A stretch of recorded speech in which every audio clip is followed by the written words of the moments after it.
I'm doing that right now. Okay. Well, welcome everyone on this early and very early for some people Saturday morning. I'm excited to see so many people who are interested in learning more about our field. And in this short presentation, I will talk a bit about the field of genetic counseling in general and set the stage for some things to come later in the conference.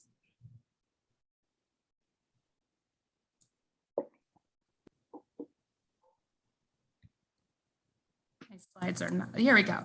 So we'll talk about genetic counseling, which I assume many of you already have an idea if you're here.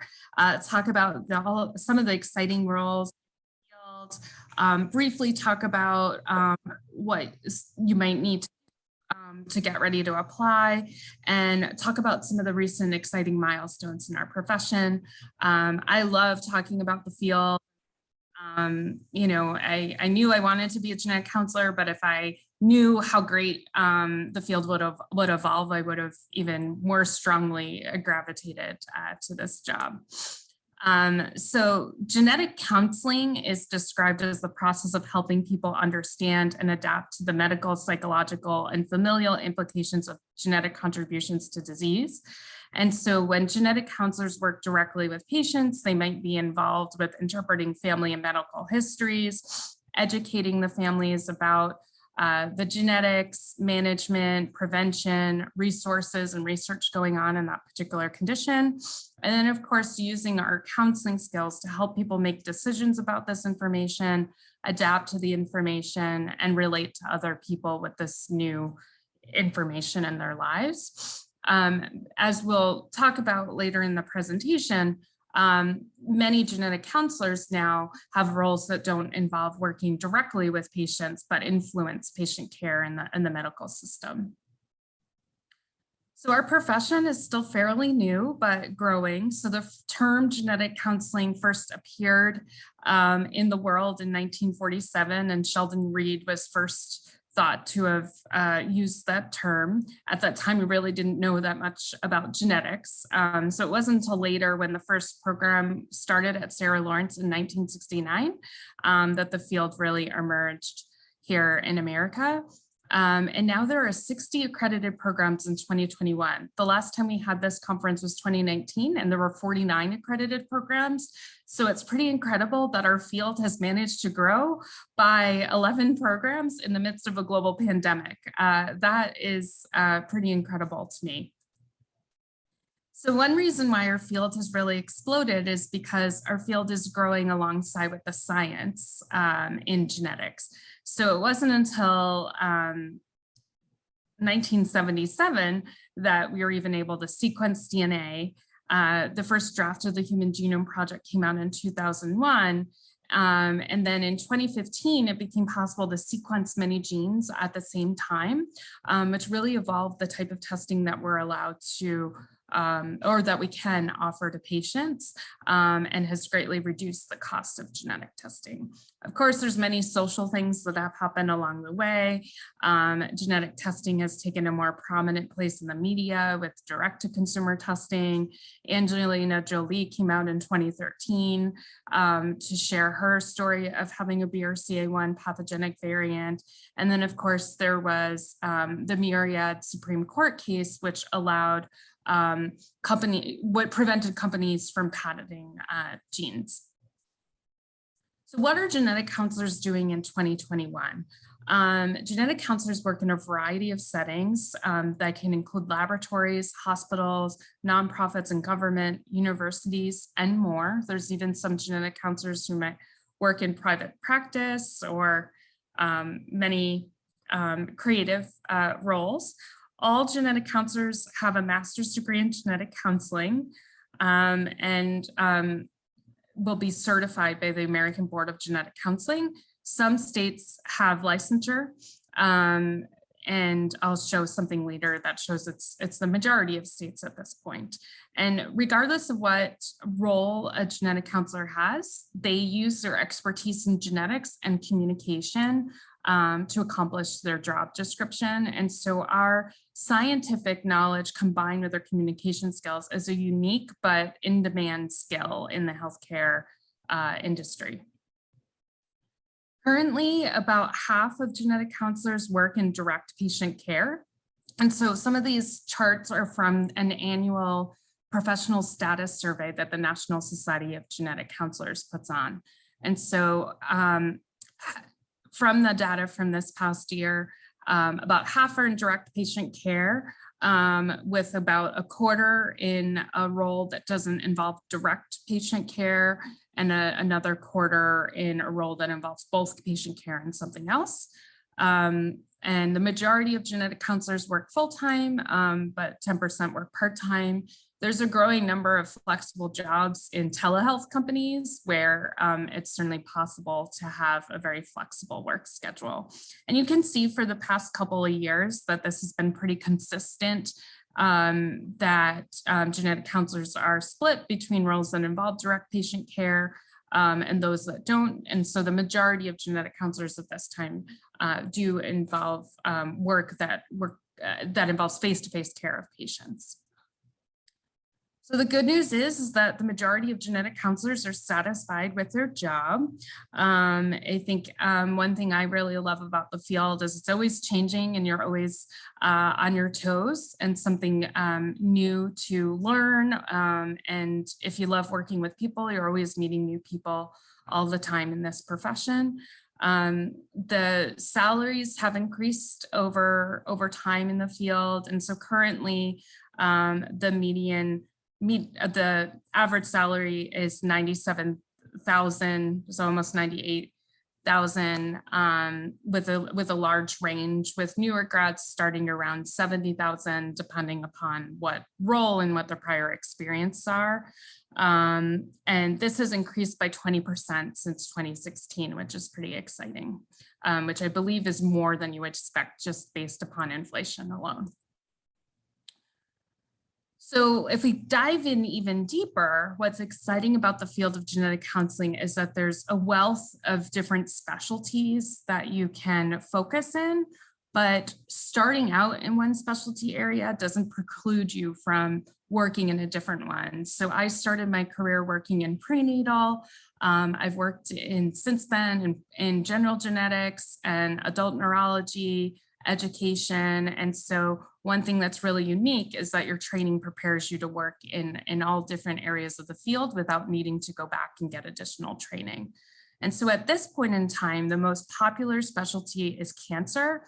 And about 39% of genetic counselors who work in direct patient care have a focus in cancer, and about a quarter who are not in direct patient care. Other top areas were prenatal and pediatrics, but I would say we're seeing a growing number of genetic counselors who've been focusing on one particular area. So we now have genetic counselors in pediatric oncology or pediatric cardiology, adult cardiology, or maybe even focusing in on a specific condition. I'm going to stop sharing for a second so I can share a video which shows a variety of genetic counselors talking about their role as a genetic counselor.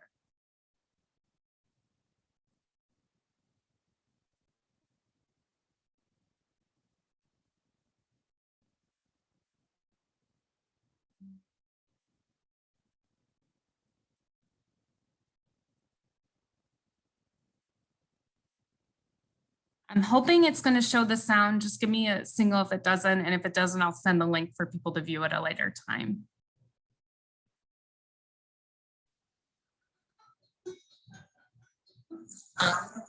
Is there sound? I think you have to share your computer sound when you're sharing it.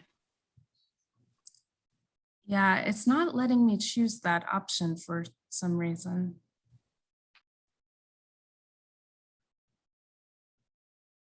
I'm going to have to send the link because for some reason the Zoom is not asking me to share the sound of the video. So I will send it around for people to take a look at. And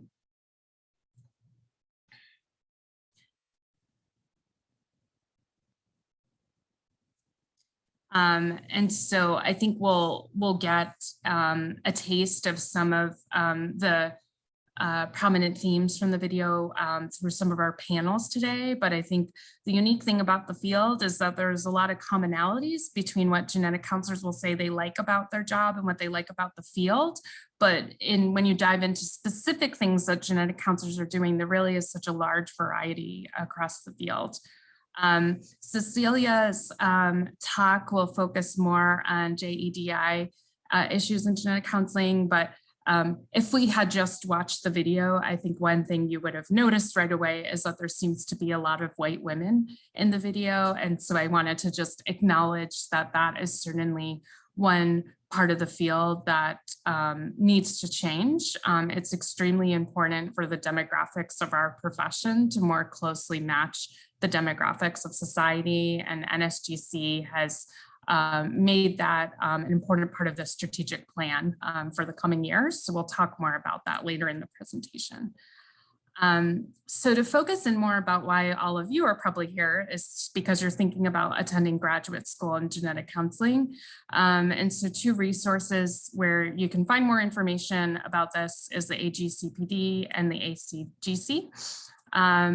Just to talk a little bit about some of the things you already probably are aware of. So once you decide that you're going to apply to graduate school, I'd encourage you to look at the websites for those programs in particular. And programs are usually happy to talk to you if you have any questions about their prerequisites or admissions criteria. In general, there are several pillars of characteristics that you would need to be a successful applicant. So academics, and so that is evaluated based upon your undergraduate performance, prerequisite classes, which typically include biochemistry, genetics, of course, psychology, and statistics. Some schools have more prerequisites, some have less, so that's why it's important to look at those schools. Some schools do require the GRE as one piece of many factors that you're evaluated on. Some programs do not require the GRE at this point. It's important to know what you're getting yourself into. So learning about the field in some way. So all of you are doing that right now by being here at this event, talking to genetic counselors, shadowing if it's possible, though programs appreciate that that's difficult to get, and especially difficult to get in a pandemic. And so certainly there are other ways to learn about the field that we'd encourage you to document on your application. As I've emphasized already in the presentation, communication skills are a big part of the work of a genetic counselor. And so activities that involve working with people who are in a healthcare setting, people who have genetic conditions or healthcare needs can be very helpful. Working with people who are different from yourself is really helpful in building self-awareness and understanding your own biases. Many times in a genetic counseling patient care setting, patients may be faced with a challenging decision or very emotional situation. So experience working with people who are going through a crisis, like a crisis text line or suicide hotline could be helpful to make sure that you enjoy helping people who need to be helped. And so certainly programs specifically will be able to provide more information, and our panel later today will delve into this a bit more. So the admissions process is done through the NMS match. And so if any of you are applying this year, you should get your NMS number from their website to start your process, because all the programs you apply to will need that. All programs will require a written application that usually involves your academic transcripts, a personal statement, your recommendation letters, and your CV or resume. And then programs will invite a certain number of applicants to participate in an interview. A lot of programs are moving towards doing the interviews virtually to save money for applicants, but that will kind of vary across programs. And after you complete your interviews, both the programs and the applicants will make a list of their preferences, and the NMS system does this all behind the scenes. And on the same day, we all find out who is attending our programs and which program students will be depending. It's made the process much simpler as the number of applicants and number of programs has grown throughout the years. If this is new to anyone, and I'd encourage you to check out the NMS website. They have very detailed videos and information that explain the process in much more detail. Genetic counseling programs are generally about 2 years long.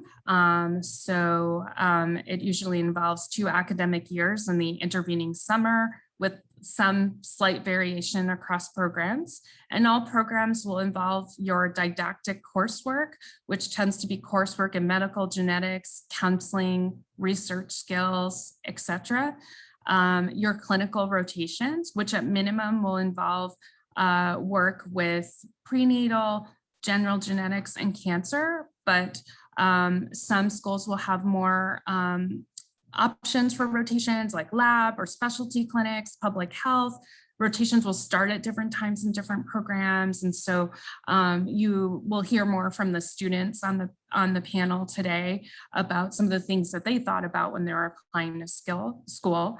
And then all programs will involve a research project in some form, whether it's called a capstone project or thesis project will vary, but generally that will be an important part of your graduate school experience.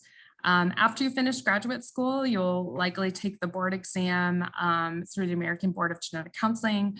I know that sometimes we have people from Canada attending school in the US or in Canada, and they want to work in Canada. There is a board exam offered in Canada as well. And then in some states in the US, there's a requirement of getting a license. So it's a great field. I hope you leave the conference today feeling even more energized about the possibility of this work. Anytime you talk to a genetic counselor, they feel really satisfied and a great deal of pride about their career. So if you needed any more information to encourage you that this is a great area to join, the career rise, even with some of the challenges of the pandemic. And so there has been an 80% increase in the number of genetic counselors since 2011. And by 2030, we are expected to have over 10,000 certified genetic counselors.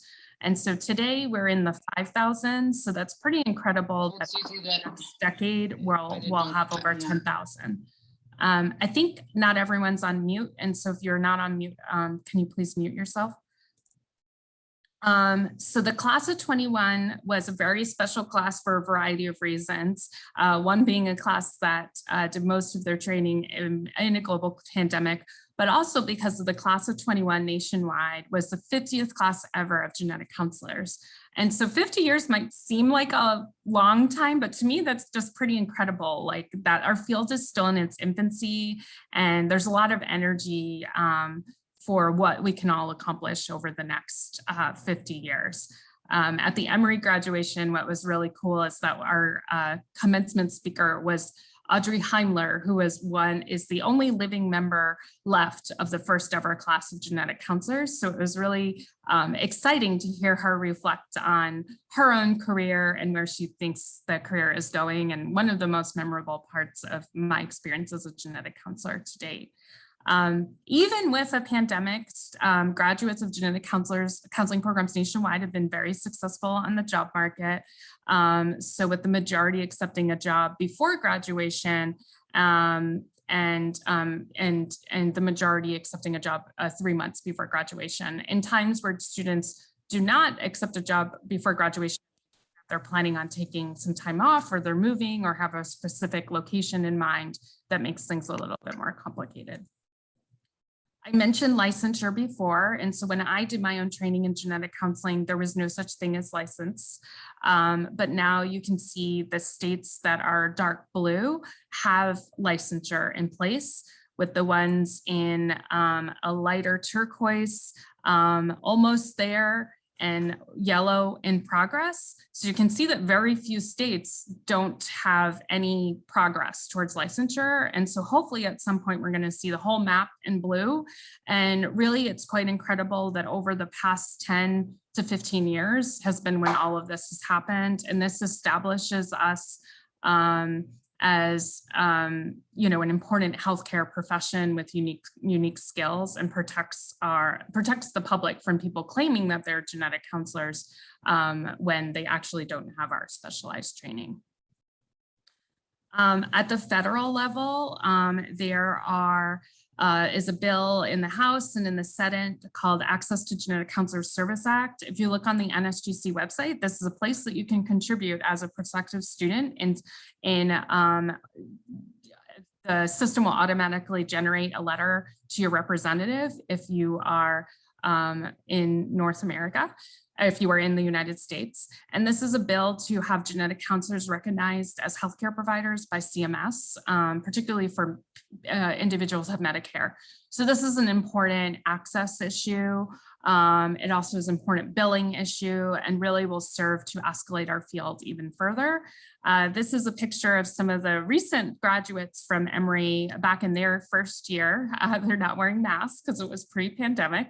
And at the time, there was a similar bill in the House, but unfortunately it did not go as far as everyone wanted it to, given many complexities going in the government at that point. But this is a really exciting aspect of our field, and we're really hoping that this will move forward. So hopefully I've probably have said a lot of things that you already know, but hopefully you've all learned something new or something that you want to research further.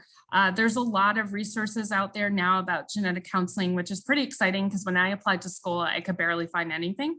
And so I've listed some of the websites here, like NSGC, ACGC, ABGC, AGCPD. I'm a huge Twitter fan. It's free, and there's tons of genetic counselors on there using the hashtag GCChat. There's a lot of podcasts about genetic counseling. DNA Today, which was actually made by someone when they were a prospective student who's now a practicing genetic counselor. The Beagle Has Landed is a podcast by Laura Hersher. The DNA Exchange is a fantastic blog that talks about social, ethical issues related to the field of genetic counseling. I don't really understand what Discord is because I'm too old, but I understand that there's a large connection of genetic counselors and applicants who talk to each other on that platform. Also, a new thing in the field that I wanted to mention that will lead into Cecilia's talk is now there's a growing number of affinity groups within the field of genetic counseling that prospective students are welcome to join. So the Minority Genetics Professionals Network is for people who are racial or ethnic backgrounds who are underrepresented in the field. There's a affinity group for individuals who have visible or invisible disabilities, and also people who identify as LGBTQIA+.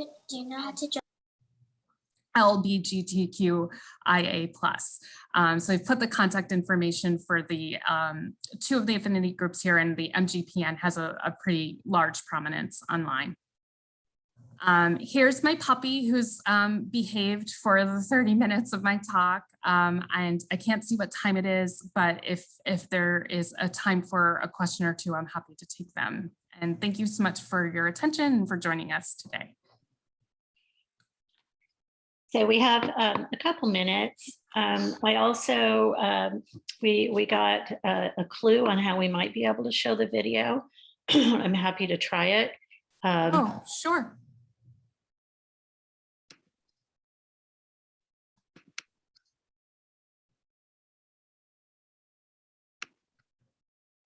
Okay, so you said when it shares screen. Yeah, in the bottom left-hand corner, there's a little checkbox. Is it under? It's not there on mine. Yeah, it wouldn't come up on mine. Normally it does, but oh,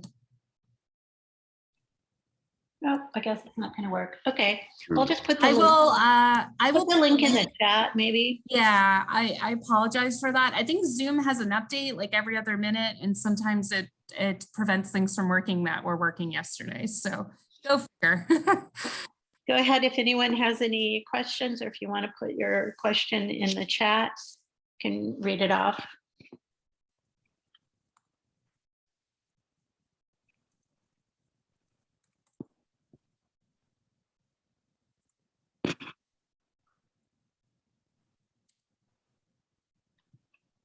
Yes, I've just blown everyone away with how excited everyone's just running towards the field to become.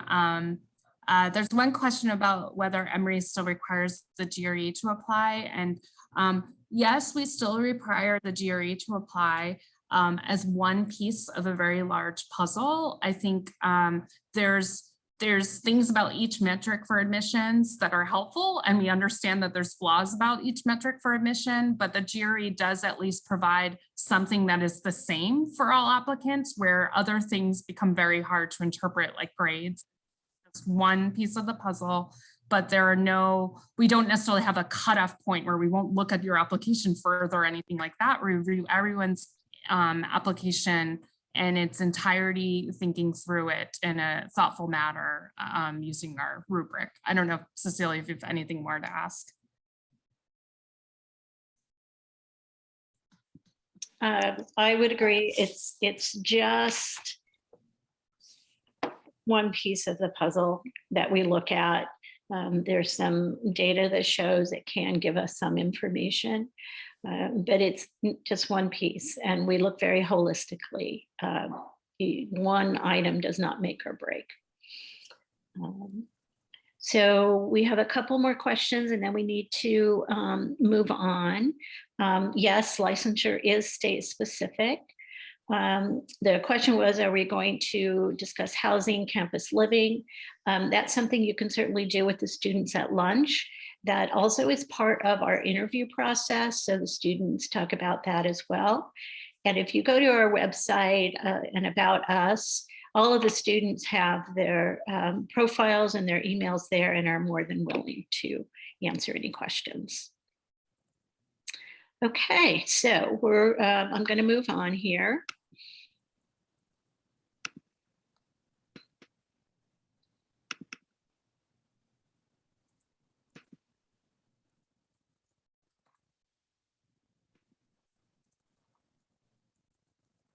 Okay, are you seeing my main screen? Yes. Excellent, excellent. Okay, so Lauren already alluded to this, and we felt it's important to include it as a significant component of our presentations today. So diversity, equity, inclusion, and justice in genetic counseling. And along with the pandemic, all of us experienced a lot of emotion and shall we say trauma and awakening about the systemic racism in this country. So we wanted to give you a little bit of background on that, and more importantly, describe what we're trying to do about it. So when you think of a genetic counselor, who do you envision as that person? You want to put it in chat, please feel free. What do you picture? Who do you picture? Someone said a woman. A woman? Yep. Anything else? With glasses. And is white, nice. There we go. Yes. This is what you picture, right? Caring. White woman who just so happens to be like a mom. Right. Also has to be, I love that, like a mom. Not all of us are this attractive, just saying, but yeah, we think about a white woman and we want to try to change that. So Lauren already shared this in terms of what the National Professional Status Survey showed. And you can see that we're not getting the growth that we want to be getting in terms of diversity with respect to sexual orientation or race or even disability status. Now, I will tell you that it's a little bit better than it was 20 years ago, but we still are primarily a female-dominated white profession. So it is time for a change. And what are we trying to do to change things? And a lot of people are trying to do many things, many different organizations and groups. I will say as well that the vast majority of genetic counseling training programs have put into place their own changes in curriculum, in methods of reviewing applications, and where they do outreach, in recruitment of faculty, etc. So one thing that does exist is the Minority Genetics Professionals Network. And this comes out of the Western States Regional Genetics Network, but it has grown into a very solid organization. They have their own career day camp, and they work cross country to advocate for increased voice of people of color in the profession, or other variations or differences. Please mute. 这是我们张萌姐的。 Please mute your mics. Okay, thank you. Okay. The Association of Genetic Counseling Program Directors, we had a 2-day retreat this summer, virtual retreat, where the entire thing was about how can we create our programs to become anti-racist, and what are the strategies? How do we recruit? How do we design our curriculum? What about evaluation and retention? We talked about common applications, but also you can see that the American Board of Genetic Counseling and the Accreditation Council for Genetic Counseling also talked about their steps to foster inclusion. And so this is the Accreditation Council for Genetic Counseling. You can see they have had a task force, and these are their recommendations to develop standing committees, chief officer position, volunteer training, practice-based competencies, looking to review and revise those to be more inclusive, enhanced data analysis, data collection, so we can monitor and track and keep collaboration happening here. And I'll just keep moving on that. American Board of Genetic Counseling, they also have their own goals and strategic plans when it comes to DEIJ. So they really started out with contracting. Let's see how can we examine our processes. And this is the organization that creates and administers the board exam. And we are well aware that there are some significant biases that exist in the exam as it currently is written. And they are working on evaluating that in a systematic way and also making changes. The National Society of Genetic Counselors also has their efforts going on. And let me say that several of these organizations did have efforts prior to everything happening, the reawakening in this country. It's just that there wasn't as much emphasis, and everything made us realize as a profession, as a community, that we need to do more. So NSGC contracted with a company called Exeter, and they did a very, very large survey that was then analyzed, and it's many, many, many pages of a report, but these are the themes that were identified in terms of what we need to do. Action over talk, accessibility, increase that, which now virtual helps. DEI metrics and communications, how do we monitor that? looking at trying to increase diversity in leadership, and that's something that programs are trying to do as well. What are the barriers that we can reduce that might be preventing people of diversity from entering the field? And lots of training and resources. And NSGC did have several educational resources come out, bias training and various things like that, that, for example, all our faculty were required to do. And I know many programs had their faculty as well. So based off of this report, they made these recommendations. So an ongoing task force. Let's define what this means, DEI and J, if you want to include that, because there are different definitions depending on who you talk to. Strategic action plan, make sure we communicate that we have a lead, and then we're investing in pipeline development to continue this process. This is just, again, showing that NSGC came out with their statement, like many organizations did. Many genetic counseling training programs came out with statements on their websites as well. And everyone, I believe, is taking this pretty seriously. And we, in part, are doing this because we're all white women, and we don't want it to continue that way, because we know that that is not the makeup of our patients and families.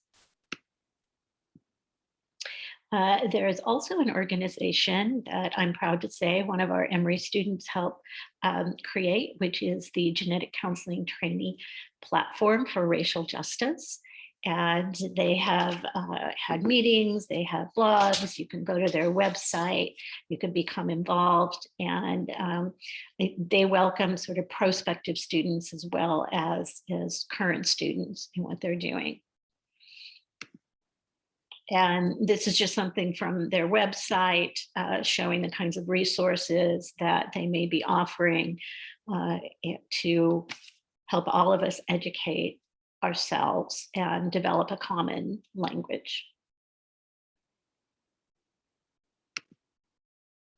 So we're making progress. So you saw the stats that were not very good for the profession as a whole, but this is looking at applicants and match. So if you, I'm going to look over here because that's where the big one is. Okay. So this is looking at the percentage of the US population that would be in these different ancestry groups or ethnic groups. And then this is looking at how many matched in comparison to the US population in 2020, the applicant pool in 2021, and then matched here. So what I want to emphasize here is that the number that matched that were American Indian or Alaska Native was 0.8% in 2020, and that jumped to 11.1% in 2021. So you can see that these numbers are definitely getting better in comparison as a whole. Still the majority being white, but we are seeing increases in those percentages. And this means percent match of those of that group that applied, that were interviewed. This is overall, but that's focusing on that individual race. So you can see that in many, many cases, your likelihood of getting into a program was greater if you were one of these if belonged to one of these various ethnic groups. So hopefully that will lead to changing those other statistics down the road. But what about our patients? And something we have focused on at Emory as a part of changing our understanding and our attitudes is exploring things like health disparities and health disparities in genetics. So I'm probably not surprising anybody, but there is, and I like this slide because it talked about there being a health disparities pandemic. And it is just that. It's a pandemic. It's gotten increasingly worse over time, that those individuals who are non-white do significantly more likely in terms of getting disease, dying from disease, dying in pregnancy, et cetera, and so forth. And this particular chart says a lot, because what this is showing, oh, I don't know if I showed the years. Yeah, I think this is 1980. So what you're seeing here is the difference in mortality rates between Blacks and whites. 1980, they were pretty much the same. And now you can see by 2005 became much more disparate. That has absolutely nothing to do with anything except social situations and economic situations, right? Leading to access to treatment, leading to being offered treatment, et cetera. And one of the challenges is, how do we use this concept of race in medicine? Because we know race is really not a biological construct.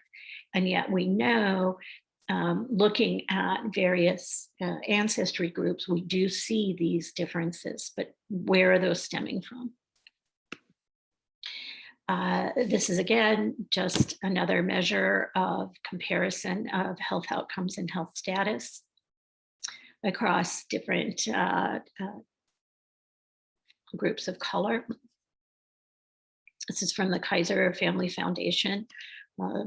It's referenced there. So the thing is that race doesn't actually exist on the genetic level. The Human Genome Project told us this. So our DNA sequences are 99.9% identical, regardless of your race, ethnicity, ancestry, etc.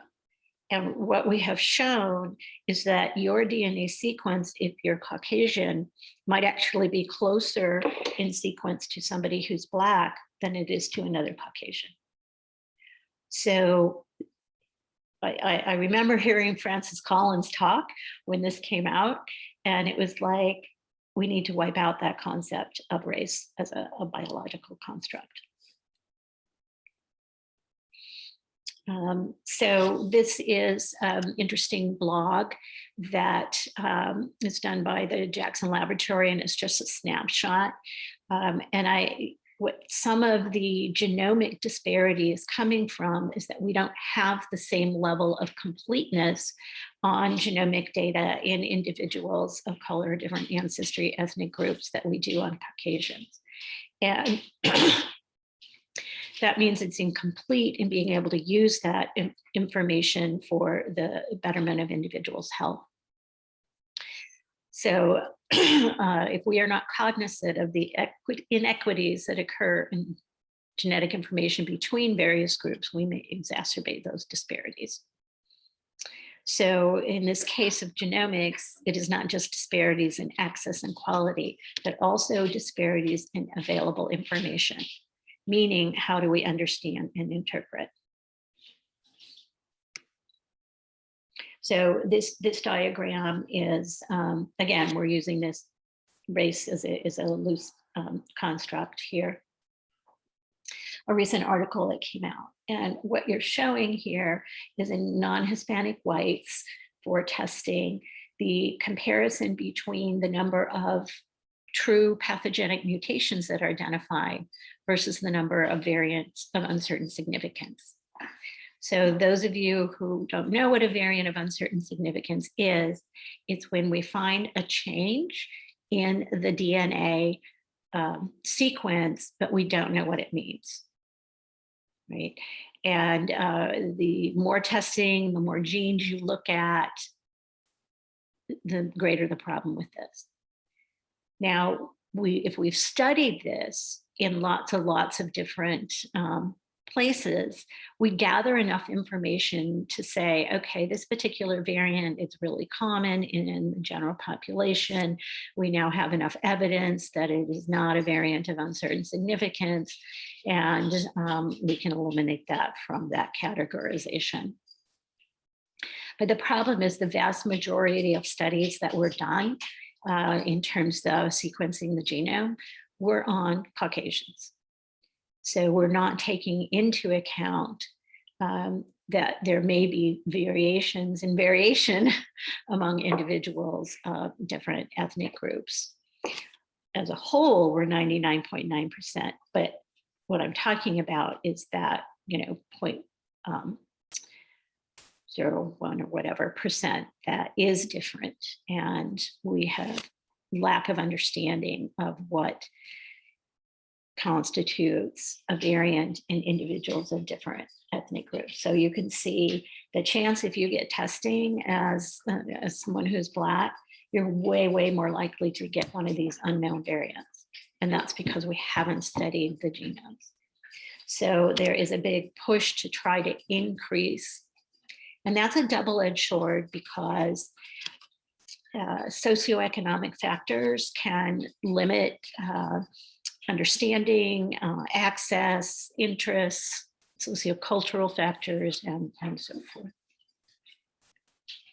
So happy Hispanic Heritage Month, everybody. Goes from September 15th to October 15th. And this is just, I have a couple of examples of studies that have come out recently that are really trying to study this phenomenon from a genomic standpoint. So how do we increase actual access to individualized medicine?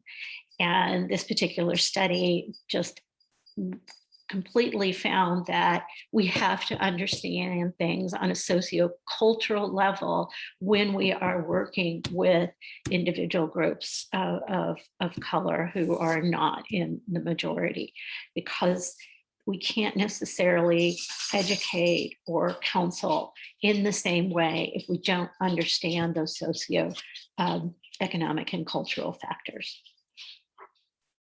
Here's another study showing current use of polygenic scores will exacerbate health disparities. So polygenic scores are where we're looking at individual variations across the genome. It isn't the best measure of risk, but we're learning more about it.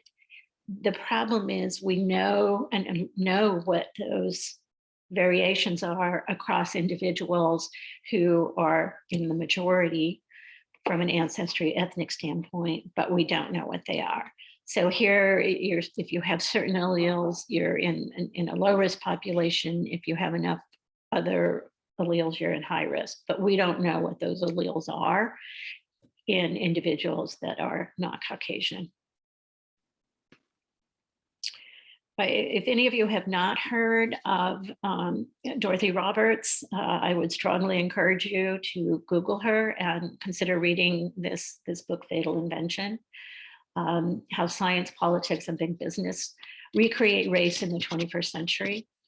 And she, I've heard her speak, she actually made the argument that while the human genome showed that we were very similar on a DNA sequence level, it actually led to an increase in the use of race as a construct when we were defining genomic variation.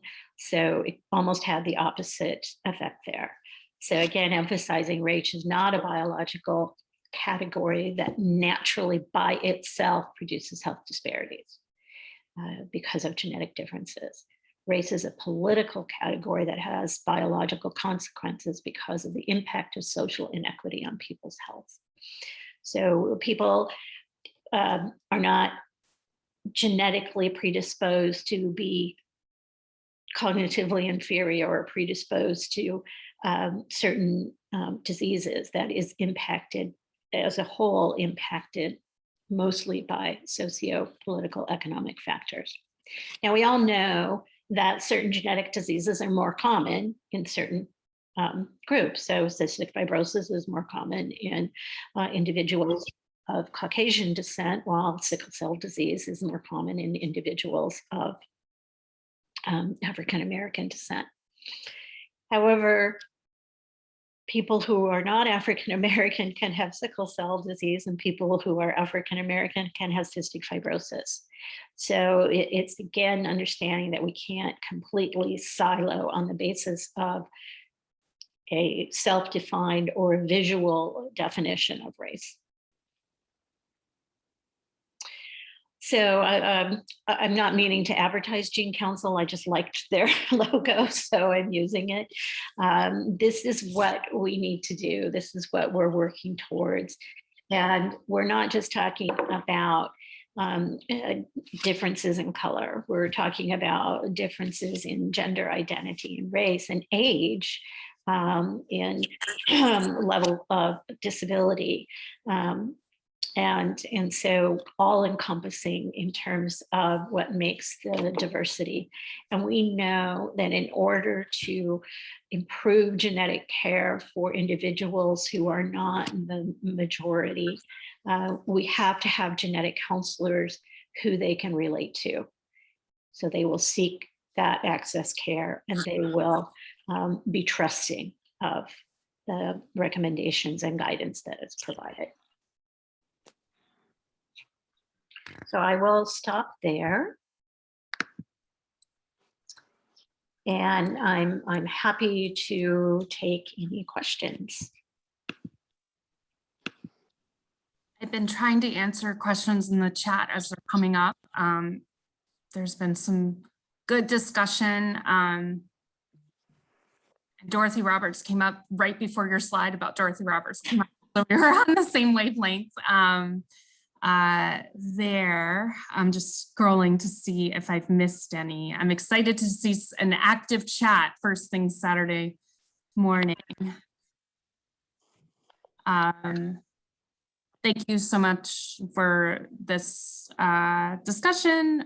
People seem excited to talk about this content, and I'm liking, there's some really great recommendations. It sounds like some people have read some interesting books on this subject, and I just put in the chat, NSGC has several JEDI task forces and committees, and they've been curating a list of resources that you don't need to be a member to access. So I just posted the link in there. They have webinars, podcasts, books, documentaries, enough material to keep us all busy for a long time.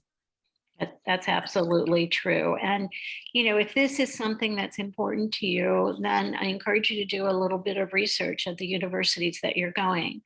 Is it not only the program that is taking on trying to improve the situation, but what about the university? Right? What is the university doing and supporting? Because the programs will only be supported to a certain extent if the university itself doesn't make this a priority. So it's another thing to consider when you're looking at where you might want to go. There's a great question in the chat. How do you keep minorities in the field? Getting people in is difficult, but I know many fields lose members from minority groups over time. Wow, if I had an answer to that, you know, then we'd all be in a much better place. And I don't know why that is. I don't know, honestly, if anyone has systematically studied that. Has anyone looked systematically at individuals of diversity in the field and how often they leave, when they leave the field, or more particularly studying why they leave the field? I think we need that information in order to be able to address that issue. But I can guess that sometimes you might, if you're the only person there in your group that is a person of diversity, it's hard to relate to everybody. And that's why we have the Minority Genetics Network and various things so that people can feel they belong to other genetic counselors across North America and even in Europe.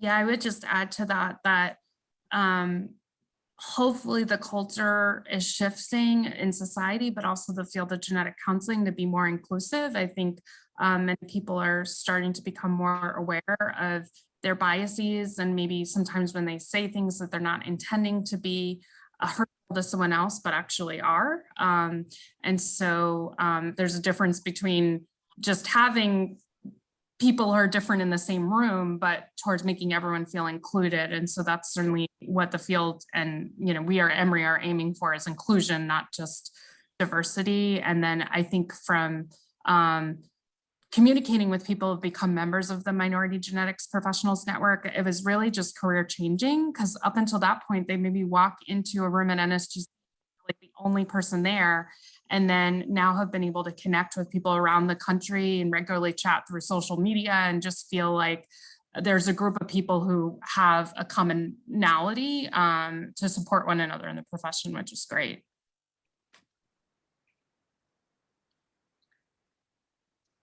Thank you, everybody, for your engagement in this discussion.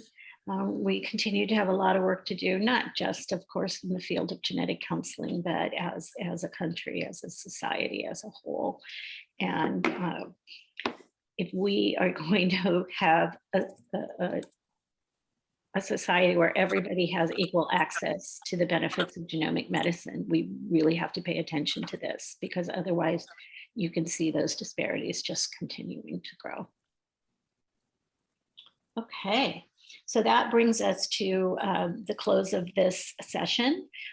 We have a 15-minute break now, and then we will be coming back at 10:15 for the genetic counselors panel, talking to you about all the varied things that they do and that you can do as a genetic counselor. So we'll see you at 10:15.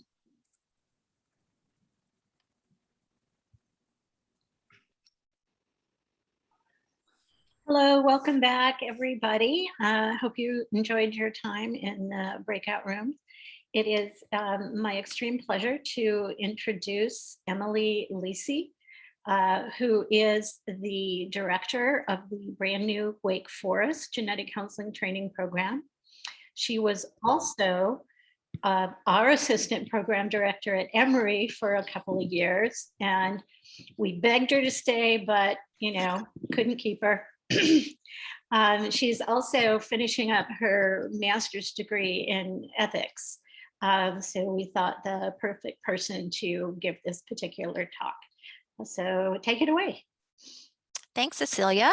Yes, I'm getting very close to finishing my master's in bioethics, which is very exciting. So thanks for having me come talk today. So I'm talking a little bit about ethics and genetic counseling. So first of all, why do we care about ethics and genetic counseling? First, we care about what we're doing and whether or not that's right for our patients, right? So patients who have ethical dilemmas, there is significant medical or psychological harm that can come with something not going correctly. So it's important for us to think about ethical issues in that way. Secondly, new technologies create new ethical issues. As you know, genetic and genomic technologies are growing rapidly. While they're exciting and offer us new opportunities for a diagnosis and treatment of genetic disease, they also come with new ethical challenges. For example, non-invasive prenatal screening is a blood test used to detect chromosome abnormalities in a fetus during pregnancy. It looks at small pieces of fetal DNA that are present in maternal blood. The test is very sensitive, meaning it's good at detecting chromosome abnormalities as early as 9 weeks gestation. However, obstetricians are becoming more likely to order this testing as a part of routine care without providing informed consent around the testing. So patients may be called and told that their pregnancy is at high risk of a chromosome problem without even knowing that they had a test like this performed. While this isn't a new problem for NIPS in that similar issues occurred with maternal serum screening, the high sensitivity of the test makes it even more important to gain informed consent prior to testing. Additionally, NIPS labs have marketed the genetic test online as a gender reveal test, and that the sex of the fetus can be determined by looking at the X and Y chromosome material. The fact that the test is really being done to screen for aneuploidy is downplayed because that's not exciting for patient marketing. Finally, the testing reveals mild conditions such as sex chromosome abnormalities like Klinefelter syndrome that would not have been diagnosed when a baby was born because there are no health problems in childhood. Klinefelter is typically only associated with infertility. It can be beneficial to find out that a boy has Klinefelter in young life, as fertility can be preserved if sperm are removed and cryopreserved prior to testicular failure. However, there is some evidence of parents having difficulty bonding with their children as a result of discovering a genetic diagnosis in utero. Additionally, the development of assisted reproductive technologies such as pre-implantation genetic testing have allowed couples who are at risk of having a child with a genetic disorder to have healthy children without having to wait until the end of their first trimester or into the second trimester for prenatal diagnosis. Embryos are created via in vitro fertilization, and cells are extracted from a 3 to 5 day old blastomere for a genetic condition or chromosome abnormality. Only those embryos that are unaffected are then implanted into the mother's uterus. Recently, PGT has been used for non-medical traits such as eye color and to predict the risk for multifactorial conditions such as cardiovascular disease or breast cancer, unrelated to single genes like BRCA1 and 2. So in bioethics, we want to think about the ramifications of using technologies like PGT to predict a baby's eye color or pick embryos with lower risk for common diseases. So does this start us down a slippery slope of creating designer babies? And does this widen the gap in health disparities if people who have the financial means to pick the healthiest embryos can do that, while people that are disadvantaged cannot? So those are some of the things that we think of in bioethics. In addition to ethical questions we consider as a genetic counseling profession, it's important to consider ethical issues that come up with individual patients. So we're going to talk about Jacob here. So Jacob is a 12-year-old boy being referred in the cardiovascular genetics clinic for a family history of hypertrophic cardiomyopathy. Jacob's father was healthy and active at 35 years of age when he passed away suddenly while mowing the yard. So Jacob was 8 years old at that time, and he's an only child, as you can see on this pedigree. So autopsy diagnosed severe hypertrophic cardiomyopathy, and subsequent genetic testing revealed a pathogenic variant in the gene called MYH7. So given his 50% risk for carrying the variant, Jacob has had annual echocardiograms since his father's death. At his visit today, his mother states that she wants him to have genetic testing for the MYH7 variant, but she doesn't want him to learn the results of the testing. So what are the ethical questions in this case? And feel free to take yourself off mute or type in the chat if you want.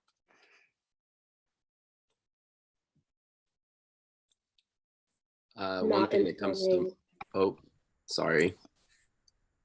Go ahead, sorry. Oh, sorry. Just real quick, one thing that comes to my mind is even though they're the parent, the child is not the one who came forward and was expressing interest for testing. So there might be a conflict there between what the mother wants and what the child might want. Absolutely. I think it's also an ethical question of, if the child wants to know those results, because depending on the child, like I don't know if he's 8 right now or not, but in theory, he can understand that there was a genetic mutation that resulted in the premature death of his father. And that's information that you want to know. Even from a young age, the human mind wants to know about themselves, and it might make him feel better to know that he doesn't have it in the case he doesn't have it. Or if he does have it, he may feel like he can take preventative measures. So does anybody know about hypertrophic cardiomyopathy? We'll talk about it a little bit. So it's considered an adult onset condition for the most part. So there's also questions about whether it's ethical to test him for what would be considered an adult onset condition. And then, is it ethical to withhold the results from him if we do the testing like the mom wants us to do? So we're going to try out this Mentimeter. I hope this works. I don't know if you've used Mentimeter before. I'm going to stop sharing and share a different screen.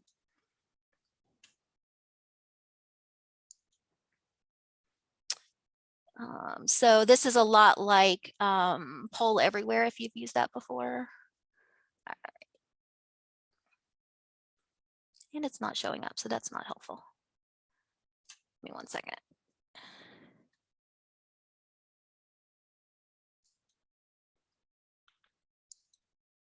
All right, here it is.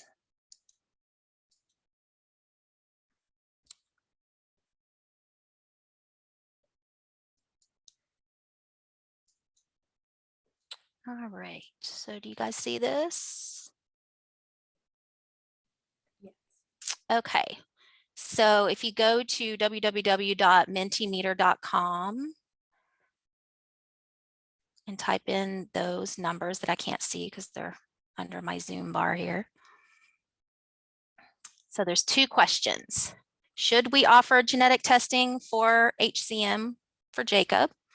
And then, so we should, I'm sorry, the statement is actually we should offer. So you can either strongly agree or strongly disagree or somewhere in the middle. And the second is we should withhold the results of the test from Jacob.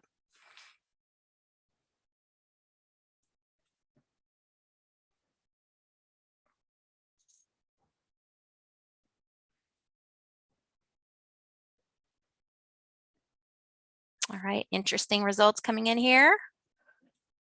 Give you guys just another couple of seconds.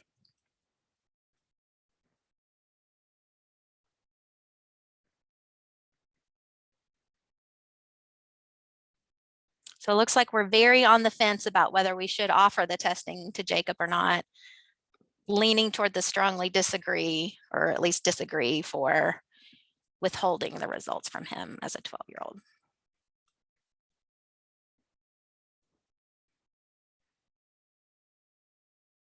All right, great. So let's see if I change anybody's mind.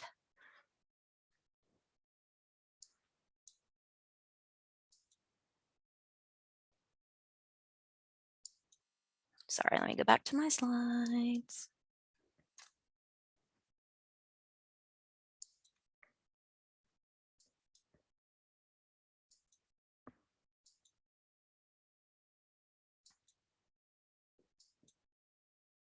All right. So let's talk a little bit about hypertrophic cardiomyopathy so you know a little bit more about it. So it's an autosomal dominant condition that leads to Emily? abnormal. Yep. You're in presenter view. Oh, am I? Okay, sorry. It's okay. Better? Okay. For some reason, it's not switching. Now? No, I wonder if it has to do with having the Menti on at the same time. Sorry. No, it's okay. I mean, you can do it from presenter mode if you want.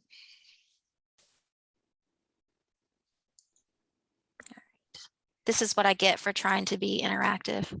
Yep. Gotta love technology. Mm-hmm. How's that? You got it. Yay. Okay. So it's an autosomal dominant condition that leads to abnormal thickening of the heart muscle, most often of the left ventricle. So that's the main pumping chamber of the heart. So the thickened muscle creates problems because it causes the heart to work less efficiently.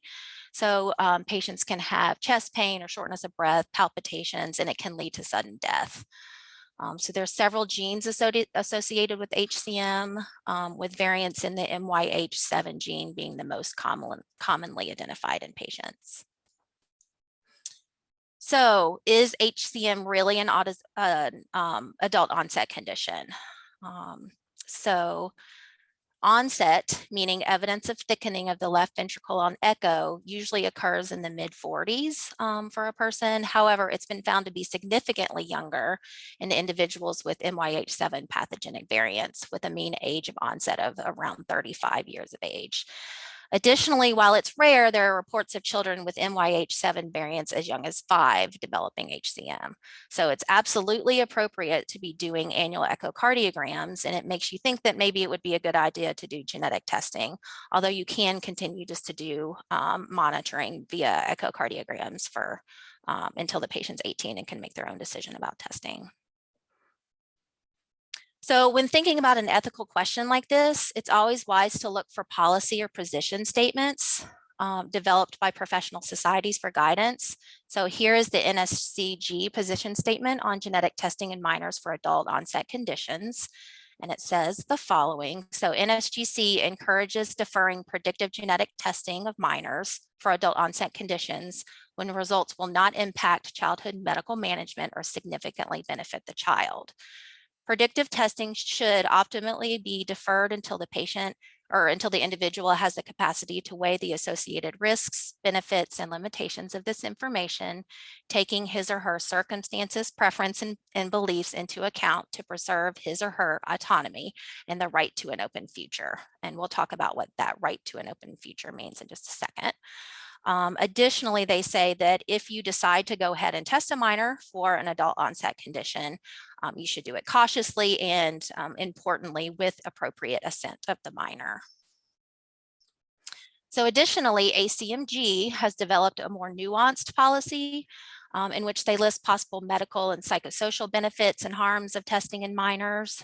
So some of the medical benefits can be the possibility of being able to receive a treatment that comes around, targeted surveillance, refinement of prognosis. Harms can be that ambiguous results in which a specific phenotype cannot be predicted.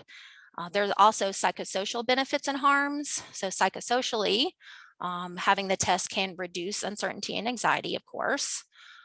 It can give the child an opportunity for psychological adjustment, as well as the ability to make life plans based on the results. Psychological harms can include alteration of their self-image, distortion of parental perception of the child, increased anxiety, obviously, if the result is positive, as well as guilt, and then difficulty obtaining life or disability insurance, as those do not fall within line with GINA. So in general, the ACMG supports deferment of predictive testing until adulthood, similar to NSGC, based on those psychological and medical harms, but also based on the child's right to an open future. In other words, testing removes the autonomy of the future adult from deciding whether or not to have genetic testing. And I think one of you guys actually pointed that out when you were answering the question. However, they do state that predictive testing can be appropriate in limited circumstances. And this is because we traditionally do give deference, at least to a certain extent, to parents raising children how they see fit. It also recognizes that children don't live in a bubble. Their interest is embedded in the interest of their family unit. So if the uncertainty of not knowing is causing significant parental anxiety, it may be in the child's best interest to be tested to remove that anxiety as much as possible. So what about withholding the results from Jacob? So the AMA has a document that's called the Principles of Medical Ethics. And it states, among many other things, that a physician shall uphold the standards of professionalism and be honest in all professional interactions. So this is an example of the significant shift away from paternalism in medicine and toward patient-centered care. However, it does apply, how does it apply to children who don't have decision-making capacity, so they have to rely on their parents to make decisions? Do they need to know the test result? So again, that same ACMG policy statement that we talked about previously said that characterizing predictive genetic testing as an elective medical procedure helps to frame issues of consent. So they say genetic testing is elective in this circumstance. So in general, an elective medical procedure is conditioned on the child's assent as well as the parental permission.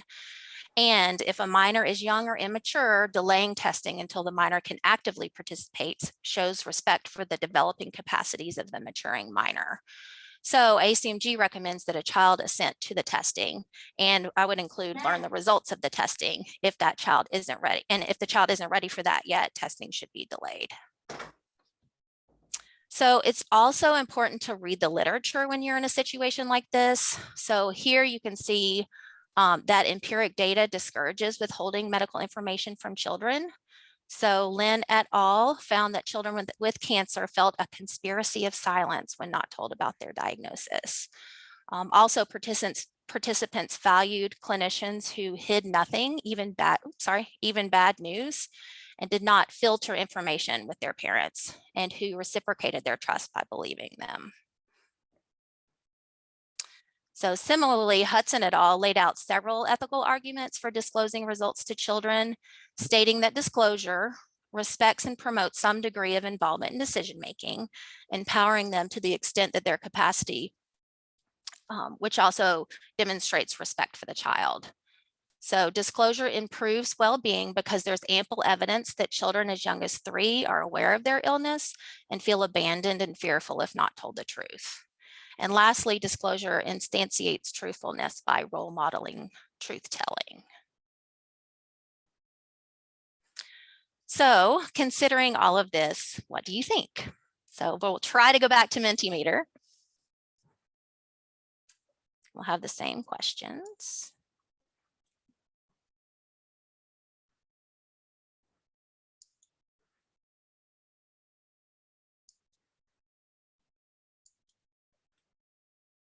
There we go.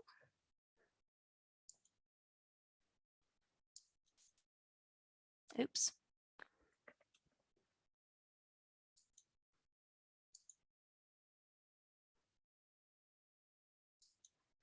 All right.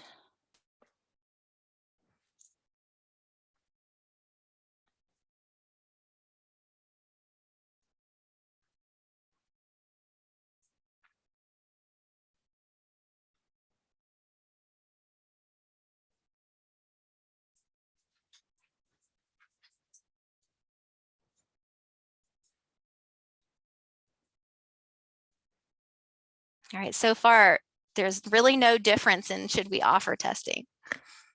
I think that's interesting.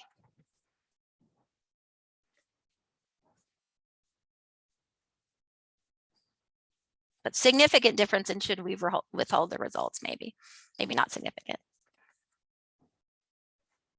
I'd have to do some statistical analysis on that, I think.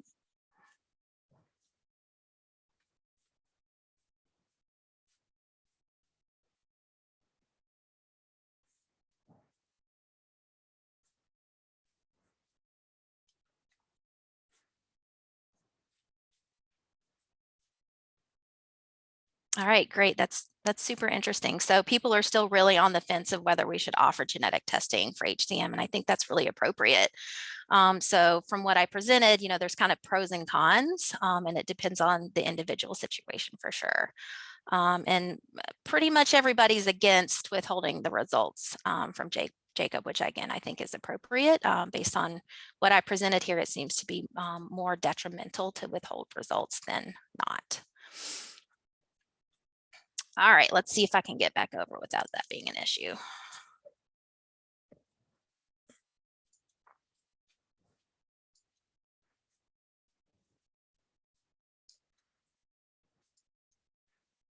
All right, how did I do? Are we good? Okay. Yep, it's good. I learned a lesson there. All right, so following up the conversation with Jacob's mom. So based on the data, the genetic counselor discussed with Jacob's mom the potential benefits and harms of genetic testing for the HCM variant identified in his father. She discussed the need to gain assent from Jacob to perform the testing and the ethical reasons for needing assent. She stated to his mother that while the team would be willing to perform genetic testing, given the possibility of onset in adolescence and given the mom's anxiety, she felt that if she felt that Jacob couldn't handle the results at this point, the testing should be postponed to a time when he could. If they decided on that course, they could continue annual echocardiograms. So the mother agreed to have Jacob's assent and to tell him the results of the testing, and genetic testing was ordered. So unfortunately, it's pending at this time, so I don't have resolution for you there. So that's it. So any questions that you guys have? Are you surprised by any of the position statements or policy statements, or by any of the empiric studies that were done? I was wondering, what would he do in a situation where his mom decided that she wanted to go through the testing without telling him? So basically, it's just kind of like technically the parent is in control, but it goes against like the ethics presented by, like you said, guidelines, medical fields. Like, Yeah, so most of the time in situations like this, when you kind of present all the information and lay it out in a way that the patient can understand and kind of present the pros and cons of keeping information from the son, patients relent and do understand kind of the benefits of providing that information to the child. I think in the circumstance of them wanting testing and not wanting to give the result, the recommendation would be, let's just wait. We don't have to do their genetic testing right now. We can just keep doing the echoes until he gets a little bit older, and maybe you'll feel comfortable at that point. There are situations in which you feel that the decisions of a patient are really unethical, and you feel like you've kind of had all of the conversations that you can have. So there are ethics committees at hospitals that can help with situations like this. So you can go to an ethics committee and say, help, we're in this situation. And a lot of times it's, I have no idea what to do. Or the parents, I feel like they're making a bad decision for their child, and can you help with that? And a lot of times the ethics committees can kind of help be a mediator. The nice part of the job of a genetic counselor is that we actually have training in that way too. So we have training about how to communicate with patients in ways that are different than other healthcare providers. And so a lot of times we can be great mediators for our patients. But if you do need a third party, ethics consultants can be really helpful in that role. Ultimately, Jacob is your patient, and you have to do what you think is right for Jacob in any way that you possibly can. Hi, Emily. If there was no actionability or any research that said anything about childhood onset, what would the standard protocol be if she's still very adamant and there is no really discussing because she just believes that this is that, and you've been mediating, you've been talking about it? I think the word gatekeeper is like coming to my mind of like, we're not the gatekeepers of the genome. Absolutely. But if it's not in the best interest, I don't know, I guess the gatekeeper thing was just kind of coming in mind, especially if there's no actionability. Can we absolutely deny? Is that a thing? It's difficult to do that. It's difficult to deny. So in this situation, the parent has decision-making capacity, right? They're the surrogate decision maker because the child's 12. There is literature. So in one of these papers that I was reading yesterday, it talked about specifically if an adolescent says, I don't want to have this genetic testing, even if the parent wants it, there are grounds for you to say, we're not doing it. Because the adolescent has enough of a role to descent. Instead of assent for a test, they can descent for a test and not have it done, which I think is really important. So we used to think in genetics that we would be the gatekeeper for something like Huntington disease, for instance, that we would be the gatekeepers and say, no, under no circumstances is someone under 18 going to have genetic testing for Huntington disease because of all of those potential psychological harms. However, we've become more nuanced, I think, as a profession in that approach, in that there are circumstances when, for instance, a 16-year-old is trying to decide whether they want to go to college or a trade school. And if they carry the triplet repeat expansion for Huntington and know they're going to get Huntington disease, maybe they don't want to go to college and spend all that time in college, but would rather go to trade school and, go, see the world or whatever. And it's all about having those conversations with not just the parents, but with the adolescent, and helping them forecast, okay, what would a positive result mean for you? What would a negative result mean for you? And if you can have those meaningful conversations with an adolescent, it might be the right thing to do testing and help them kind of make the best decision for their life moving forward. Does that help? Yeah. I think it's a little more challenging for a 12-year-old. Obviously, this is not Huntington disease. This is something that that's a little different and can have adolescent onset. So it's a little different situation, but. Can I ask a question that's maybe not, it's relative, but not necessarily? Mhm. So say you're in the prenatal area and a woman comes in and she wants to have that Huntington's, she wants to test to see if she, if the baby is affected with Huntington's. And she says that maybe there is a decision that would be different if the child did have it because, maybe her grandpa had it or something. But then she changes her mind. And now we know that this child is going to grow up and have Huntington's. What kind of scenario would that be? You will have to terminate this pregnancy if you say yes, I don't know. Just Yeah, no, I think that's a really good question and a really difficult ethical quandary, right? So certainly we can't force anyone to terminate a pregnancy for any reason whatsoever, and it wouldn't be appropriate to do that. But the burden of knowing, of her knowing, and potentially the child knowing that they're going to have Huntington would be really heavy. So I don't have a straightforward answer for you other than that's a really challenging situation. fair enough. So that's the fun thing about ethics that I've realized since being in this master's is a lot of times there's not answers. There's not an obvious right answer to the question. It's more about thinking about all of the ramifications of each decision that you make. So Braden, did you have a question? Yeah, I think you saw me.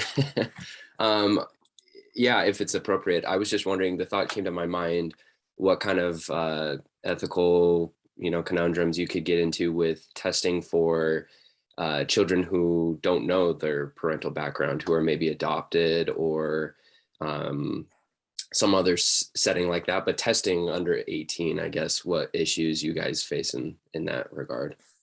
So there are policy statements. I think NSGC has a policy statement on genetic testing for adoption specifically. So there have been instances in which individuals want to have, before they adopt a baby, they want to have like every genetic test that you can think of to make sure that the baby's healthy.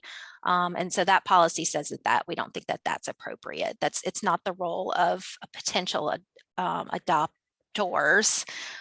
to kind of rule out anything that they can possibly rule out in a child. Gotcha. Emily, thank you so much. You're welcome. I know we could go on for another hour and a half discussing these various issues and debating. I would say almost all programs have a good chunk of ethics within their program. It varies a little bit, but these kinds of things are definitely discussed in programs and at national meetings, et cetera. Okay, so we're going to start with the program directors panel. And I would like everybody who is not a program director to turn off their video. That way you'll only see the program directors on your screen and not everybody else. Okay.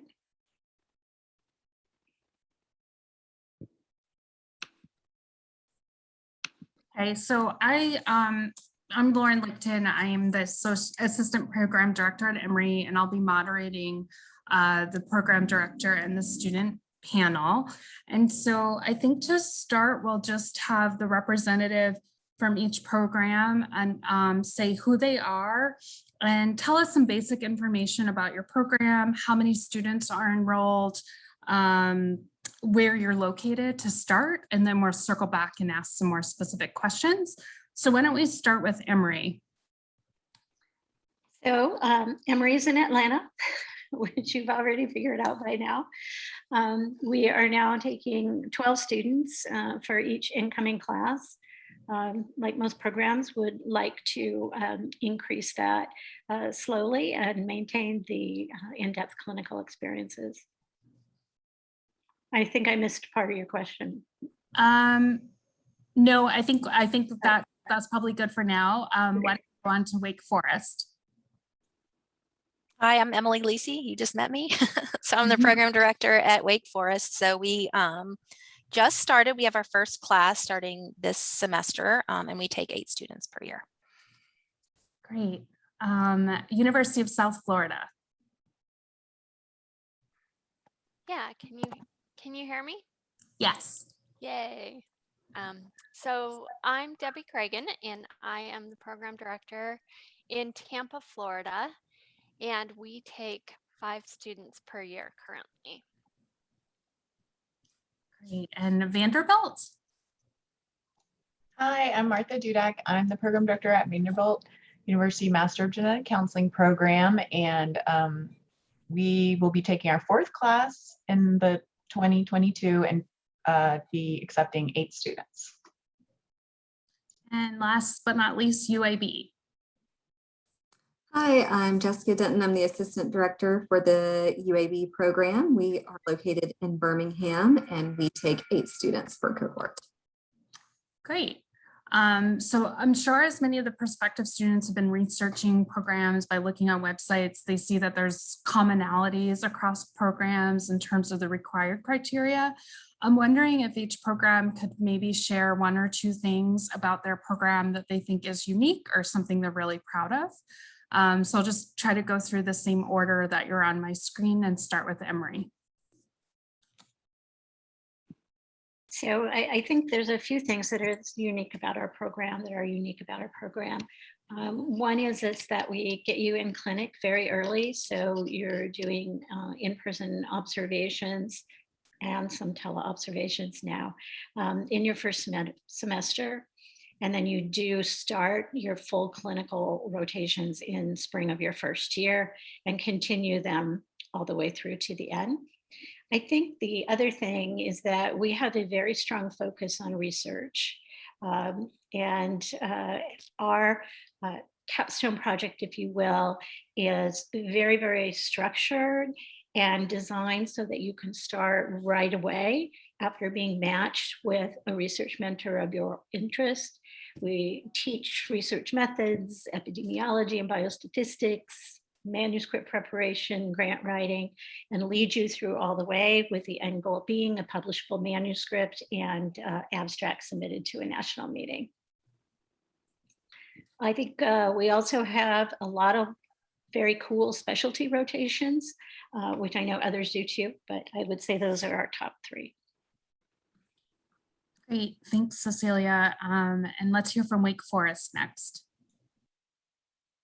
Yeah, so we have a couple of unique aspects. I would say the first being our emphasis on ethics, because of my interests, and also feel that I feel that it's really important as the field of genetics and genomics has increased so significantly. There are a lot of ethical issues that come up. So that's one thing that we've already kind of started in our first semester, talking about different ethical issues kind of woven into our classes, and then have a ethics and genetic counseling class as well. We also, in regards to our clinical rotations, the unique aspect is that students do 2 4-week full-time rotations the second spring, so right before they graduate, to really hone in on those clinical skills, and they're done with coursework at that point. So that's a little bit unique. And then our capstone experience, the unique aspect of it is that we have 2 different tracks. So students can decide to do a clinical research project that would be kind of more a traditional track and write a manuscript for that, or they can do what we call the community outreach track, in which they work with an advocacy group in the area locally or nationally around a genetic counseling need or genetics education need, carry out that project and write a paper about that as their capstone experience. Really cool. And University of South Florida. Yeah, so at the University of South Florida, we're located in our College of Public Health, and we're really integrated within that college. So that's different because our degree is actually a Master of Science in Public Health with concentration in genetic counseling. You know, one of the big questions though is, so is that a genetic counseling degree? Yes, we're accredited by ACGC. So it's perfectly fine to go to our program and qualify for the board exam, but you also have that public health degree. I think another thing that's cool about our program is our medical director is heavily involved in our program, and she teaches a fair number of courses. And she originally trained as a genetic counselor before she went back to medical school. So that's another fun part of our program. One of the things that we do is a lot of outreach, community outreach, and we have a book club as well. So we do a lot of extracurricular activities to help supplement some of the things you're learning in class. In terms of our research, we're probably kind of similar to Emory in that we have a research series of courses that kind of walk you through step by step to do the research project, and you create your aims first, and then you get everything ready for your IRB in the spring of your first year. And then our rotations start in the spring of your first year as well. Great. And next, let's hear from Vanderbilt. Yes, we are located in Nashville, Tennessee. And I think we have a very integrated curriculum. Since we're a new program, we were able to really layer the curriculum in a way in which the courses, which are all taught by genetic counselors and really run and for genetic counselors, with genetic counseling students being the only ones primarily that attend. So it's a very focused curriculum. And this kind of culminates at the end of each week with the first year with our integrated case, in which the week before this clinical case is introduced, and then the following week you get aspects of that case sprinkled throughout your coursework. And then on the Friday, you have a 2-hour student-centered time in which you review the case, answer relevant questions, and then bring in different aspects. So that kind of highlights how our curriculum is very integrated. But our rotations are unique in that primarily at Vanderbilt, and we have the opportunity to have repeating rotations. So students are able to do both a prenatal and a cancer rotation early in their training, and then return later in advanced rotation to apply more advanced skills. Our research is robust, being at a academically rigorous medical school. However, we do try to encourage our students to do very translational or genetic counseling outcomes related projects. And Jillian Hooker leads our research team. So. And last but not least, UAB. All right, so a few unique things about UAB is our first year is mainly didactic and our second year is mainly clinic. So students will do observations in the first year. We also do formal simulations with our simulation center before students go out on rotation.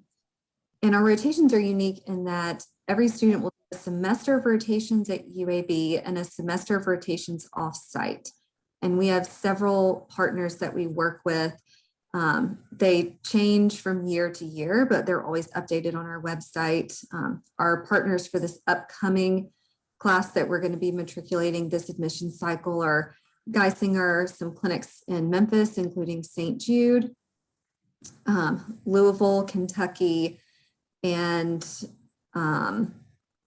Kansas City and Portland. Sorry, I'm trying to go through them in my head. So what's great about that is that students can get an understanding of genetic counseling across the country with different groups, different genetic counselors, learn different medical systems, learn how to adapt to different ways of doing genetic counseling, different labs that people use. And so students really do find that that's a great experience. For our research, we're a non-thesis program. So even though we have a structured research process, which it sounds like most of the programs do here, you're not required to submit for publication. So it gives us a little bit of flexibility as to what type of research you want to do. I would say we have a pretty big focus on genomics when it comes to research at UAB. We're the main site for All of Us, which is a large genomics research project. We have the Alabama Genomic Health Initiative, which involves free whole genome sequencing for a number of people in the population in Alabama. And we also are a site for SouthSeq, which is whole genome sequencing for newborns in the NICU.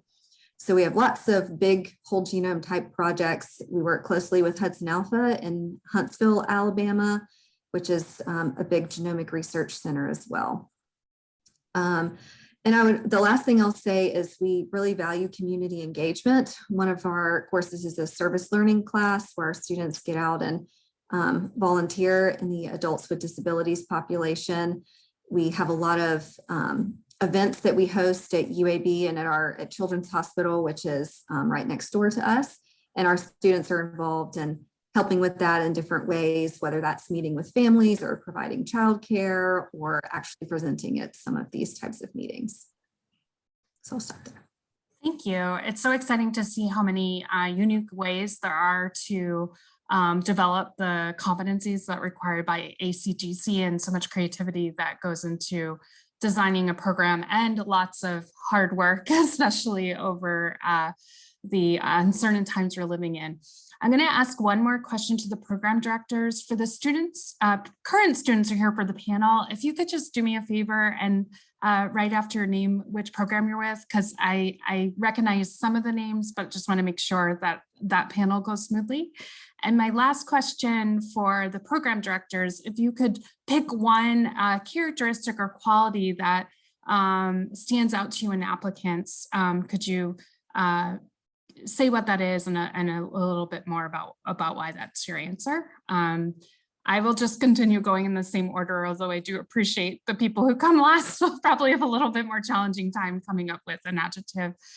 So let's start with Cecilia again.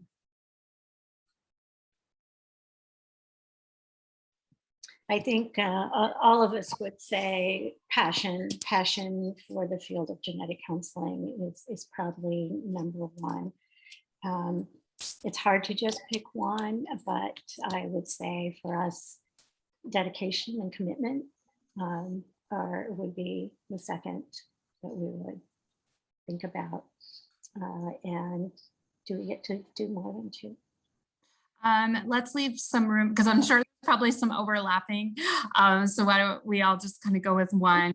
We have plenty of time for the students, but of course, as we can see throughout the day, there's many characteristics that can make someone a successful applicant in GC. Let's hear from you, Emily. I liked Cecilia's, but I'll think of different ones. So I will say engaged. So engaged with the field, engaged with wanting to learn new things for sure. And so my biggest adjective last year was flexibility. As a new program, you know, things don't always go as smoothly as we would like. So we wanted students that were flexible. I'm hoping that adjective won't be as important next year. But I'll leave it at that. All right, Debbie, let's hear from you. Yeah, so I think self-motivated is a really important one. Mm-hmm. Yeah, it's a lot of hard work getting through a program, and a lot of the motivation comes from within to power through it. Martha. Yes, I think building on what my colleagues have said before, I would add self-reflective. Graduate school is really challenging, but it is a different journey for each person. And so be able to step back and kind of see where your areas of growth are and where your strengths are and how you can help your colleagues, your classmates build on their strengths and help them with their areas of growth. So,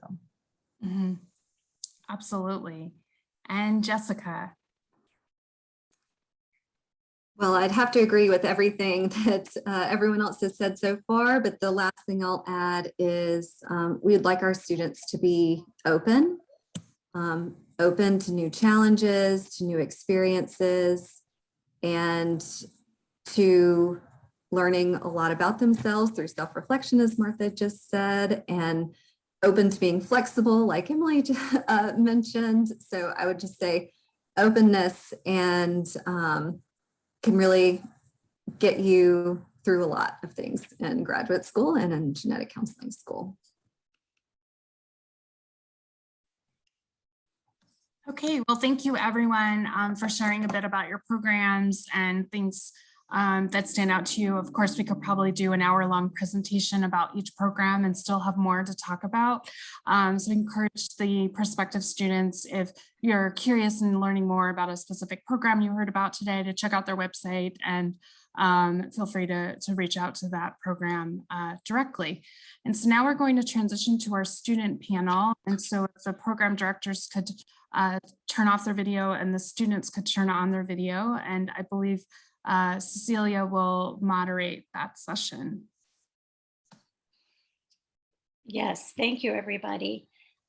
Also wanted to let you know that our last speaker came down very ill and is not going to present. She sent her slides to me, and I think I can walk through them, but what we decided to do is extend the time for the panel so that we could have Q&A after the students talk. Okay. All right. So I think I will start with Hannah. And the first question for everybody is, how did you choose which schools to apply to? Yeah, so for me personally, I think it's really dependent on what kind of person you are and what specific things you're looking for. But for me personally, I grew up very rurally in the middle of the woods on 500 acres. And the thought of moving to like a major metropolitan area was just like too much for me. So I really based my applications on a place that I thought I could move to and not want to die.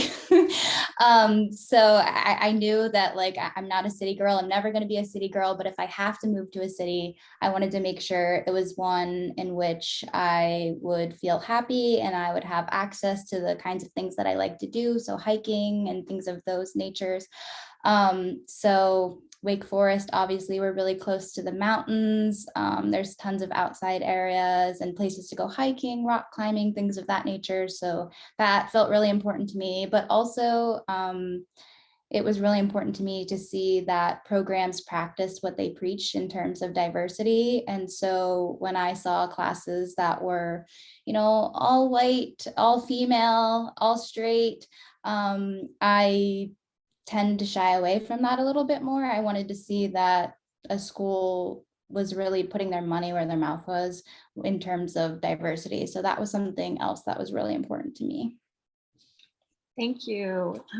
Emily from Vanderbilt. Hi, everyone. I think for me, a big reason I ended up applying to the schools I applied to was location. I went to school in Iowa and I was tired of being cold all the time. So I wanted to go south. And so that helped me narrow my search a little bit. And then after that, it was really how clinical rotations were set up was a big factor that I think stood out to me. And so I knew that I probably wanted to be at a program that was more didactic heavy at first because I didn't have a ton of clinical experience in a genetic counseling setting. And so it was really about what I would be most comfortable with and what resources I would need to help myself succeed. Thank you. Madison from Florida. Hi. So for me, I think to kind of pick up on what other students have said, a lot of it was location based. I grew up in the Tampa Bay area of Florida. And so I really applied mostly to schools in the Southeast because that's kind of where I was wanting to stay at that point in my life. And then also really just programs. I applied twice. And so the first time I applied to more like reaches, places I thought I could see myself living. But the second time I really narrowed it down to places I could afford to live, programs that I could afford, and also just programs where I believed in their message and I liked the way that it seemed they were looking for students as well. Thank you. Madeline, UAB. Hi, everybody. So similar to what some of the other students have said, I definitely also put a big emphasis on location. I grew up right outside of Atlanta, so I also applied to majority of schools in the Southeast, not only because I kind of still wanted to be close to home, but also that's somewhere I could still see myself working when I get a job. So I kind of wanted to be in a location where I could already start building my network. And another important factor to me was the balance of clinical rotations and coursework. I was really looking for programs that put a lot of emphasis on both in addition to research, but without having a schedule that seemed overwhelming. So that was another factor that I considered when applying to schools. Thank you. And Kelsey from Emory. Hi, yeah. So I think the things that I was looking for when I was applying to schools were basically everything the opposite of what I had been experiencing previously. So I grew up in the Midwest, in a very predominantly like white city, and had been living in a very non-diverse area my whole life. And so I really wanted to prioritize gaining like diverse experiences, not only with the patient population, but also in clinical specialty options and things like that. So I really prioritized that. I also, I really enjoy research, and I wanted to go to a program that valued research heavily. And then I also, I applied to programs that would start their clinical rotations earlier on, because I was a GCA prior to applying to school, and that's where I felt like I learned the absolute most about genetic counseling, was actually being physically in clinic and seeing patients. And so I really wanted to continue on that path. Thank you. My next question is, if you could make one recommendation to students who are applying, what would that be? And I'm going to reverse. So Kelsey, you're going to go first, and then I'm going to go the other direction. Yeah, my biggest recommendation as far as applying and interviewing is to really think about where you can see yourself fitting in and living for the next 2 years. Only rank programs that you really truly would be so excited to go to if you got matched with them, and just try to find a program that matches you as far as who you are, what your values are, what you prioritize, and don't try to go for more like materialistic things. Try to find a program that matches like who you are as a person. Thank you. Madeline. My biggest piece of advice would just be to be genuine throughout the whole process. And that goes in terms of like writing your personal statement. And when you get to the interviewing portion, I think the most important thing that I learned is that it's just important to be yourself, because it will be very clear if you're trying to be someone you're not, or if you include, kind of like Kelsey was saying, a lot of materialistic things just to enhance your application. So I think my biggest piece of advice would just to be yourself and be genuine, and the rest will fall into place. Thank you. Madison. Yeah, I think my answer really echoes what everyone else has already said, but really, truly being genuine and thinking about where you are going to fit in best, especially when you get to the interview process, because just like the program wants to get to know you, you kind of should go in wanting to get to know them as well, and try to get a feel for their culture and how the students interact with each other, and how the students interact with the leadership, and what kind of relationships they seem to have with each other. I know my program is very collaborative, and I think everyone really is open to hearing from each other, and we all work together in everything that we do. And that was something that really drew me to the program, because I think that fits with who I am. And so I think that paying attention to what makes you you, and what makes a program, if that makes sense. Thank you. Emily. I think my biggest piece of advice would be use your experiences and draw on those experiences to showcase your strengths. Just because it doesn't directly relate to genetic counseling or genetics doesn't mean that it's not a valuable experience. And so all of your jobs that you've done, or all of these things, in SGC, we were talking about making the field more accessible, and shadowing genetic counselors isn't always accessible. So rely on those experiences and strengths you can draw from those to showcase that you understand the field of genetic counseling.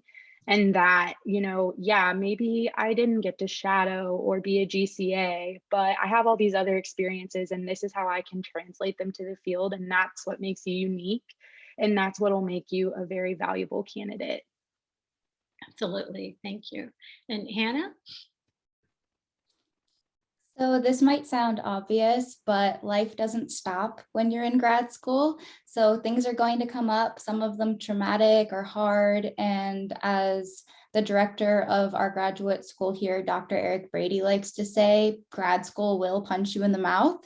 So when grad school inevitably punches you in the mouth, it's really important that you have a program director and supporting staff and faculty who are going to rally around you and pick you up and dust you off. So I think it's really important that you consider in choosing a program or ranking the programs you applied to, whether or not you think that the faculty there or the fit there is going to be supportive in the way that you need. Thank you. All right, I'm going to reverse one more time. And I'm going to have you answer this in like one sentence so that we can open it up to Q&A. And that would be, what was your best interview experience and your most challenging interview experience? So Hannah? So my best interview experience was just when I really allowed myself to let my guard down, because that was when my individual personality shone through the best. And I think that's really important because schools already know, like, you are smart and you are accomplished. Otherwise, you wouldn't have gotten to the interview stage. So you don't really need to be showing off necessarily your academic prowess. Schools already know you have that. Really, truly being yourself is, I think, the best way for a program to get to know you and see if you're going to be the best fit. As far as my worst interview experience, it was my very first interview because I was really, really nervous. And I think I was just trying too hard, putting on a front. And going back to what I said, my best interview experience was, it was really the antithesis of that. Thank you. And Emily? I think my best interview experience was when I just relaxed and trusted my strengths and articulated those as best as I could in my conversations and was just myself unapologetically. And then I think my worst interview experience was when I had bad Wi-Fi connection. And so I was trying to talk to people, and it was the first virtual interview after I'd had some in-person ones. So that was pretty tough. Makes sense. Madison? So I think my best interview experiences just came from those times, maybe it had been my later interviews where I really felt like I could relax and be myself in the process. And I knew what my strengths were. I think my worst or most challenging is I'm someone who I really only speak up when I really feel that there's something that needs to be said. I'm not super talkative, especially in high pressure situations. And I noticed that a lot of people had a lot more to say. And so I was like, maybe I should talk more. And at those points, I really didn't think I was being true to myself, and just saying things just to say them is not really the best practice. Really only kind of speak when you truly do have something to say and have something to add and want to add. Thank you. Madeline? I think my best interview experiences were when I was asked about something I was really passionate about, because I just felt like some of the other students have said, it was easier for me to talk about, and I could kind of relate, the story and kind of how that related to why I wanted to become a genetic counselor. On the flip side, I think my worst interview experience is when I got some questions that I wasn't expecting and I didn't necessarily have a good answer, and I had to come up with something kind of on the fly, which I think is to be expected. I mean, you can't prepare for every single question you'll be asked, but it's definitely easier when you're asked about something that you know a lot about and you're passionate about. Thank you. And Kelsey? I think I consider myself to be pretty much an emotional sponge, maybe to a fault, because when I interviewed, the interview would go the way that it would go was directly correlated to the actual like vibe of the interview itself, with everyone involved in it, the other students and things like that. So my best interview was one where I felt truly welcomed by the students, and that allowed me to let my guard down and be truly myself. And on the flip side, my worst interview was when the interview was asking only negative questions and of all of the students in the interview, and it kind of didn't really allow us to showcase the positive aspects as much. And so I felt like that kind of brought me down a bit, but yeah. All right, thank you. And now I would ask all the program directors to go ahead and turn your cameras back on, and we'll open it up for Q&A for the next 10 minutes. Probably, let's see, how do we want to do this? In the chat? I'm happy to monitor the chat for questions. And That would be awesome. Thank you.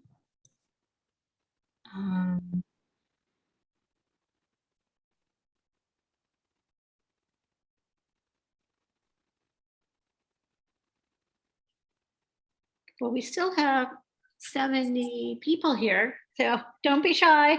Yeah.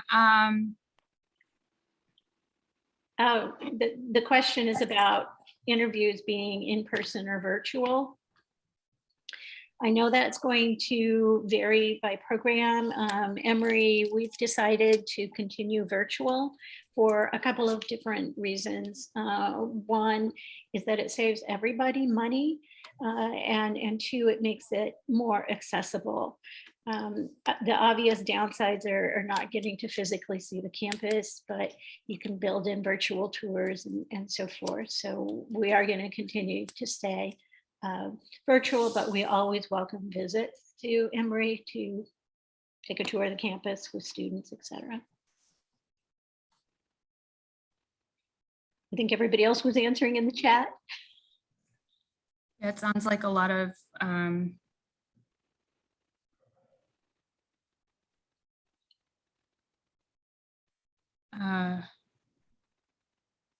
so there was one. That was a good question in the chat that might be useful to hear the program directors, a few program directors' perspective.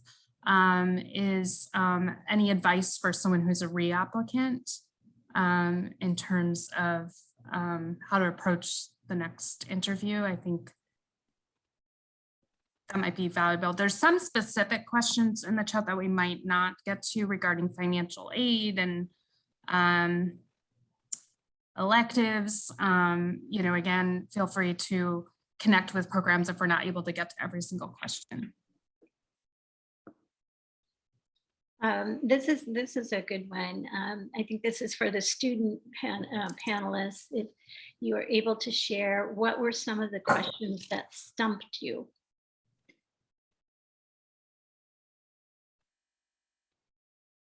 Any of the students willing to answer? Do you have one? Yes, please, Madison. I think this was my first time applying. I'm not sure, but one interviewer asked me what I would do if I did not match.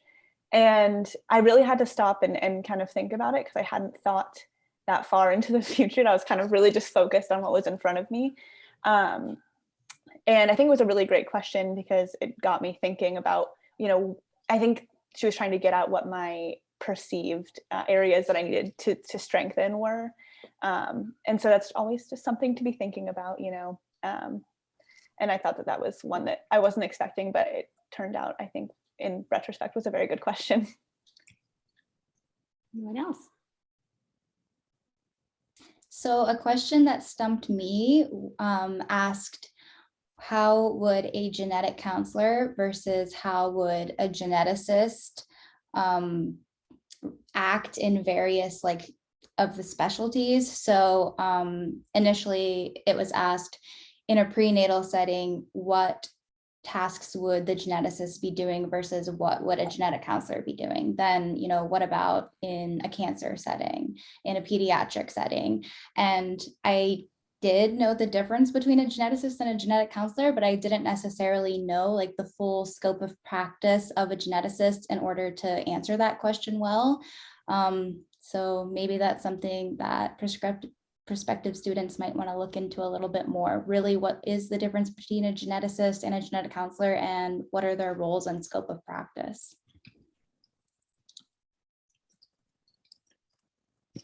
Okay, any other questions that we have? One question was about, does it hurt to apply right out of undergrad? I would say that is so person dependent. It really, really is person dependent. And I always encourage people to think about how much life experience were they able to get during undergrad or GC experience, just life experience in general. And if it was limited, thinking about taking that gap year and getting other experiences, again, doesn't have to be as a GCA. If it's something working with people, that is wonderful.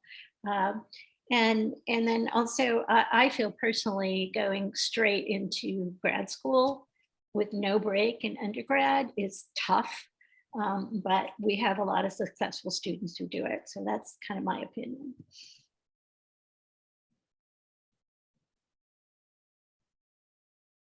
Any other PDs?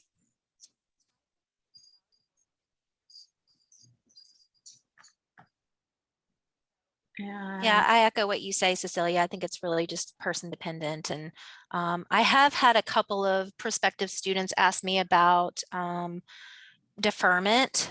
So if they get in a program deferring for a year, that doesn't work well with the match system. So we would recommend that you not apply until you're ready to go to school. I would agree. I would agree with that. There was a question about average GPAs. I think we'll leave that for more private conversations.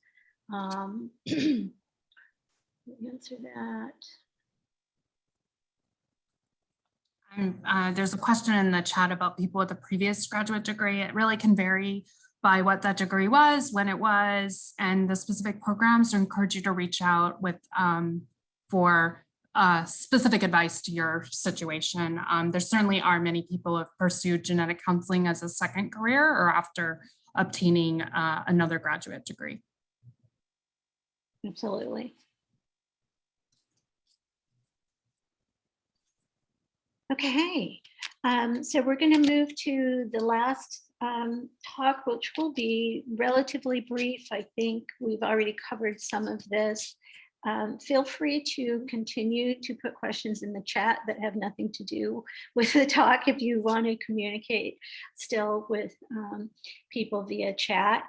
And so we go here. Hey, Cecilia, would you mind if we quickly just let people know how to find out more information about our program? Oh, please do put that in your chats. Yes, I think some of us have some open houses coming up. I saw some of those going in the chat, yeah. And I'll go ahead and post our information again in case anybody wants to know how to reach out with more specific questions.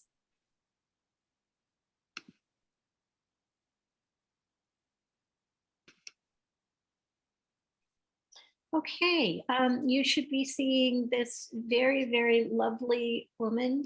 Yeah, that's not gonna work. Who is very sick right now and didn't feel she could participate in this last talk. Marjan Champin, she has an MS and an MBA, and she works for Quest Diagnostics. So this is kind of a forward-looking, what do we expect or what do we think genetic counseling might be in the years to come?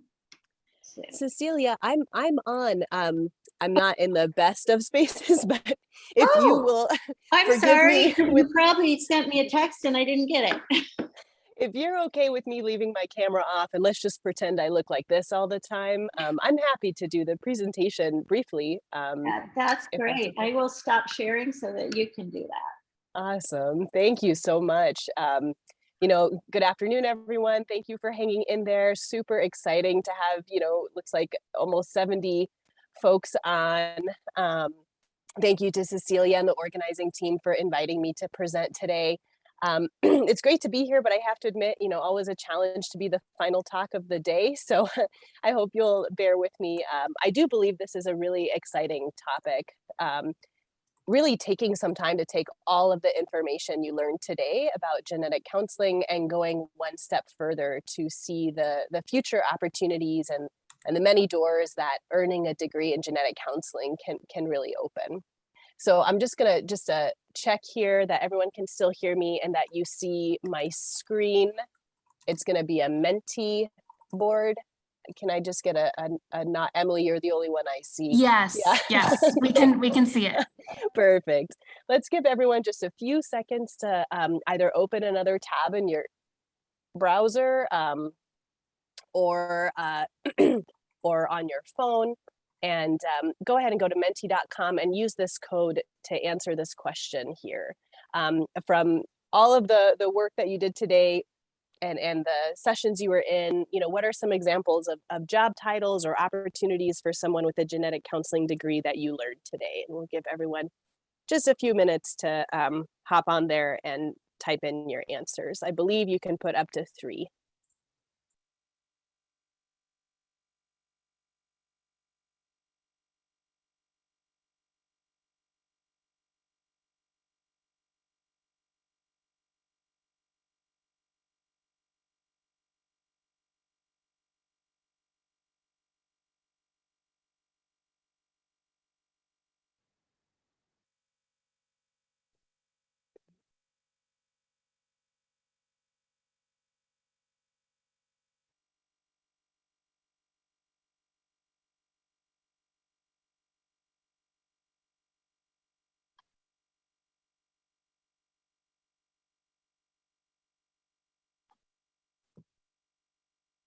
It's great. Lots of clinical, laboratory, love the telehealth. That's something that's certainly coming up.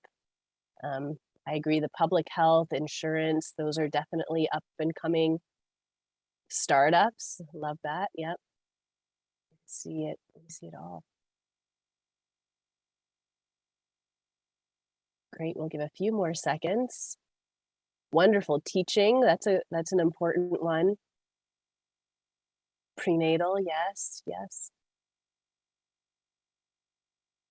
Pharmaceutical. Yes. Wonderful. Well, all right. Thank you all for indulging me here. It's just nice to know from the sessions that you were in today what your takeaway was with some of these directions for genetic counseling. And I'm going to walk you through kind of, in my opinion, some of the emerging roles that I've seen, in the field. I've worked as a genetic counselor for 10 years. Clinically, and then after that I moved to industry and worked to launch a population health screening, and now, as Cecilia mentioned, work as a product manager for Quest Diagnostics. I'm just going to switch my screen over here, and now with this present, are you now seeing the road ahead, new directions in genetic counseling? Yes. Okay, awesome, perfect. Thank you, wonderful. Thanks for your participation all today. Thinking about the emerging roles, to really understand how genetic counselor roles will change in the next 5 to 10 years, it's really important that we think about not only the people we are serving, but the problems they're trying to solve and how their needs are changing. So we know, as some of you mentioned, with the telehealth, and, we know that like COVID has made remote care more affordable, more practical, more normal. People are being informed by technology. They want more agency when it comes to their health. They want more clarity from their providers. People are seeing breaches in privacy. They have questions. They're demanding transparency. Patients want providers who look like them and truly understand what it's like to be in their shoes, because they have been in their shoes. And so I'm going to share with you today kind of 4 different potential opportunities for growth for genetic counselors, some of which we've already seen and some of which are absolutely going to grow here in the next 5 to 10 years, just based on what we've seen already. So these are the 4 we've pulled out. We're going to talk a little bit about evolving clinical practice. I know many of you wrote clinical, prenatal, and some of the various roles in here. So we'll talk about an evolving clinical practice, public health, data privacy and security, and product management. So, starting with evolving clinical practice, we know that this increased caseload in clinic is a problem, unfortunately, but the profession has been taking a harder look at it recently. And I say that because increased caseload has been associated with burnout and compassion fatigue, and it's often the reason why you see a clinical counselor choosing to leave clinic and start working in industry. And the question on all our minds is, how will clinical counselors meet increased demand while limiting trade-offs? The workforce is growing linearly, the demand is growing exponentially, and so we want to start using effective triage methods.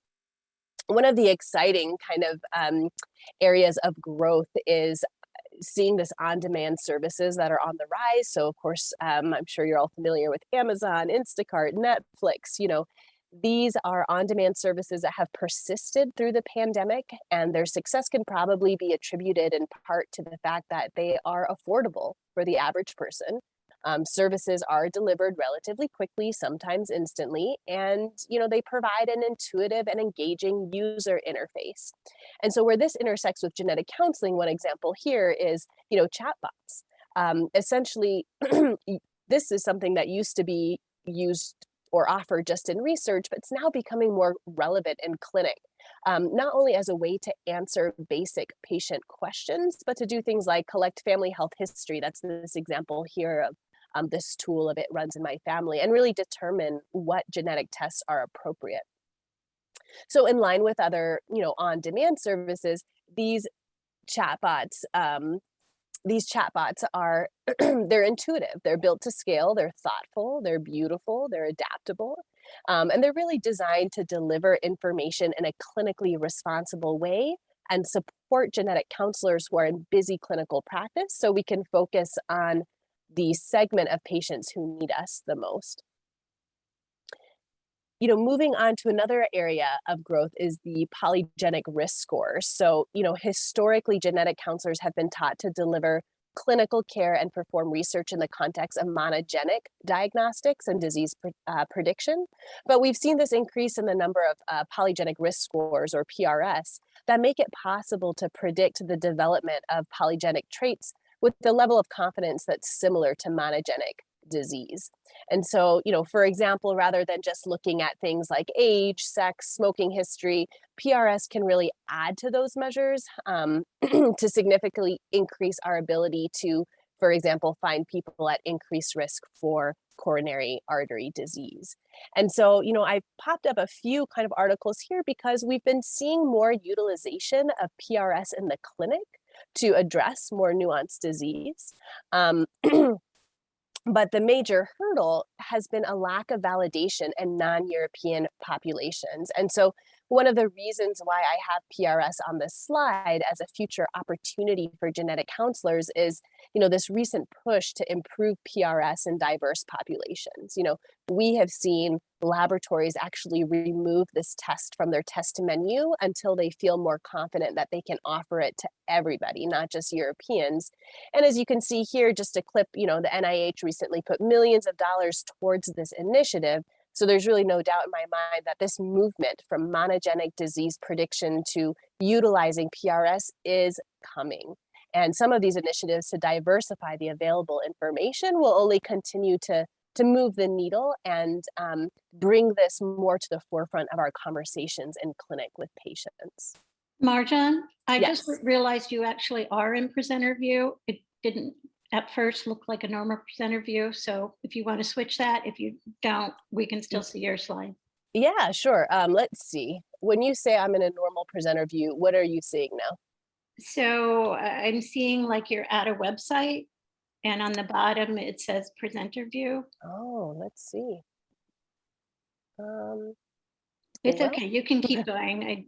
Sorry. Yeah, is it large enough? Can you see evolving clinical practice on your screen? Yeah, we just can't see some of the smaller pictures and stuff. Okay. Words. All right. So you're stuck just listening to me. Yes. I see. So when I pull it into here, when we look at pharmacogenomics, And these are little snapshots that I've pulled from various websites just to give you an idea of some of the different examples that are out there. Thank you, Cecilia. I apologize. Wanted to try something different than the typical PowerPoint, but sometimes you live and learn, right? Maybe Presi's not the best way. But pharmacogenomics certainly is it's a field of research that studies how, someone's genes affect how he or she responds to medications. So more tests are coming on the market that do this. And so not only more pharmacists are being asked to include this in their training, but genetic counselors are being asked to step up, help with explaining results and how these tests are done, and really speak to their validity. So when we talk about personalized medicine, really, to me, pharmacogenomics is at the heart. Knowing how to best treat someone's disease, given their genetics, is really important. Going one step beyond that, wouldn't it be great if we could prevent that disease? And that's the next kind of area that we're going to focus on here, which is public health. The role of public health here, as I put, is to ensure that basic conditions required for people to be healthy are present. And until recently, public health really focused mostly on environmental causes and lifestyle factors. But advances in genetic knowledge and technology are really starting to be used to try to prevent disease and improve population health. And this is really where I think genetic counselors will start playing an even bigger role. And that is here in the rise of direct-to-consumer testing. In the last 5 years, there's been a 10-fold increase in the number of people who have been genotyped by consumer genetics companies. And so you'll see the statistic here. In 2018, that number exceeded 15 million. And so when it comes to genetic tests that are offered via, these direct-to-consumer channels, there are a few different flavors. So some companies offer direct-to-consumer screening where the reports have been vetted by the FDA, and there's no direct physician or genetic counselor involvement. And then there are other companies that offer what's called laboratory developed tests. So those tests are initiated by the consumer, but they're ordered by a physician, which means you or I could just go online, order our own genetic screen, but my request for the order, our results on the back end will be reviewed by a physician, by a genetic counselor, not necessarily my local one. And then I'll have access to support resources in mind. Truthfully, there's a growing number of people who are really excited to gain control over what types of data they're exposed to. And this is a really special opportunity for genetic counselors to come in and help not only educate the general population about certain health risks and the importance of screening, but also, really remind them that genetics aren't your destiny. Many of these diseases are caused by not only your genetics, but other risk factors. So helping the public understand that a DNA normal or DNA negative result on these genetic screens may not be entirely informative, yet there's still some value there in connecting with people who are interested in their information. All right. Finally, I just wanted to land on this. There's a lot of controversy on what is actually determined clinically, the clinical utility of some of these tests. And so one of the examples I bring here is just because you may have read, you may be familiar with it. One's ApoE status, learning, your risk of developing Alzheimer's. There's a lot of folks in the medical community who would, rightfully so, argue today that there's no direct utility to learning this information. However, what's interesting is when you go actually speak to the users in the general population, they actually find this very helpful.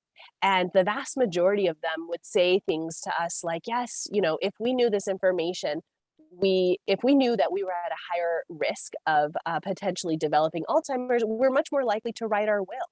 That would be the fire we need under us to get us moving. And so I think, I raise this here because I do think that the definition of clinical utility is already broadening, and genetic counselors will be aware of this, and we need to support it rather than dissuade people. Moving on to our third area here is data privacy and security. You know, I find this topic to be really an interesting opportunity for genetic counselors to engage, not just from a data privacy and research perspective, but really from a consent perspective as well. You know, there is this paradigm shift here, and I'll just move to that. You know, in keeping with industry practices, generally we would rigorously de-identify personal health information in order to research the course of illnesses or the cost and effectiveness of treatments. And up until recently, that was good enough because successful research did not depend on knowing who the patient was. The benefits for patients were more at a macro level, and patients would just hope that, you know, the use of their data would help someone, you know, somewhere, someday. Maybe that someone would be them. But I raise this as a paradigm shift because you know, more and more large institutions are having these conversations. Like, we can create individual value with discoveries about how individual genomic characteristics affect health.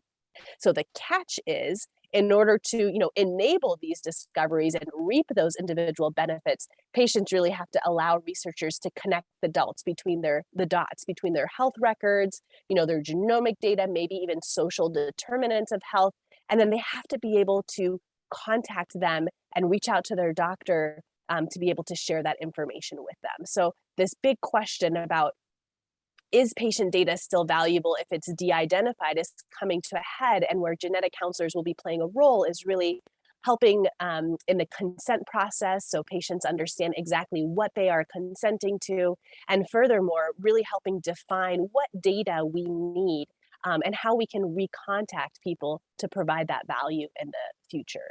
You've always heard this quote, you know, huge power in the data, huge, huge responsibility around it. And this is the last segment here. You know, I would be remiss, of course, if I didn't do a little shout out to the future of product management, which is where, you know, my heart is, and where a lot of the more and more genetic counselors are moving into industry space. So there's this need for high quality, user-friendly, and accurate content that's geared towards the patient, consumers, and providers. So all of this information is going to grow as the complexity and depth of genetic interpretation and communication evolves. And what's really interesting is, when you think about genetic counselors coming into the product management space, the feedback I often get is, well, Marjan, you're not a typical product manager, because rather than call out, you know, all the time, this page is too cluttered, or what about the size of this button or the color of this button? You know, because it's a health product, we're bringing up things like, hey, this word can be scary for the user, or, you know, this flow in the consumer experience, given that you just gave them these results, is probably not the right approach. So genetic counselors are really taking a bigger lead here, particularly with health products, in shaping them and ensuring that, you know, they are being created in a way that is clinically responsible. And then, if you haven't seen it already, and it sounds like maybe these slides are a little too small to see these graphics, I apologize. So I'll just read some of the highlights here. You know, the product manager responsibilities from an entry-level perspective, you are coming up with feature specifications and recommending certain user testing or comprehension testing. And as you move along in that role, you know, creating a product roadmap and analyzing those results and product releases. And these are all things that genetic counselors certainly have the skill set to do and do quite well. And finally, just to in summary, you know, again, thank you for for your patience today. As we wrap up, there are so many opportunities for genetic counselors, both currently and in the future. These emerging roles we presented today around public health, clinical practice, data privacy and security, and product management. What I would encourage you to do as you're looking into the field of genetic counseling, recognize that you can leverage this versatile degree however your community needs. And that's always going to be the best approach. I have my contact information here. I'm always happy you know, to have future genetic counselors or current genetic counselors reach out with any questions. And we're right up 1 minute over. I apologize for that. Thank you all for your patience. Thank you so much, Marjan. Again, I apologize for not getting you started earlier. I didn't know you were here. Thank you everybody for coming. Thank you to all the students and the program directors. And we're thrilled with the turnout. And I'm sure I speak for all the other programs and students. Don't hesitate to reach out to us. We're more than happy to talk with you. So we've recorded segments of this that we will be posting on our website, along with a couple of transcripts from the panels. So thank you, everybody. Goodbye.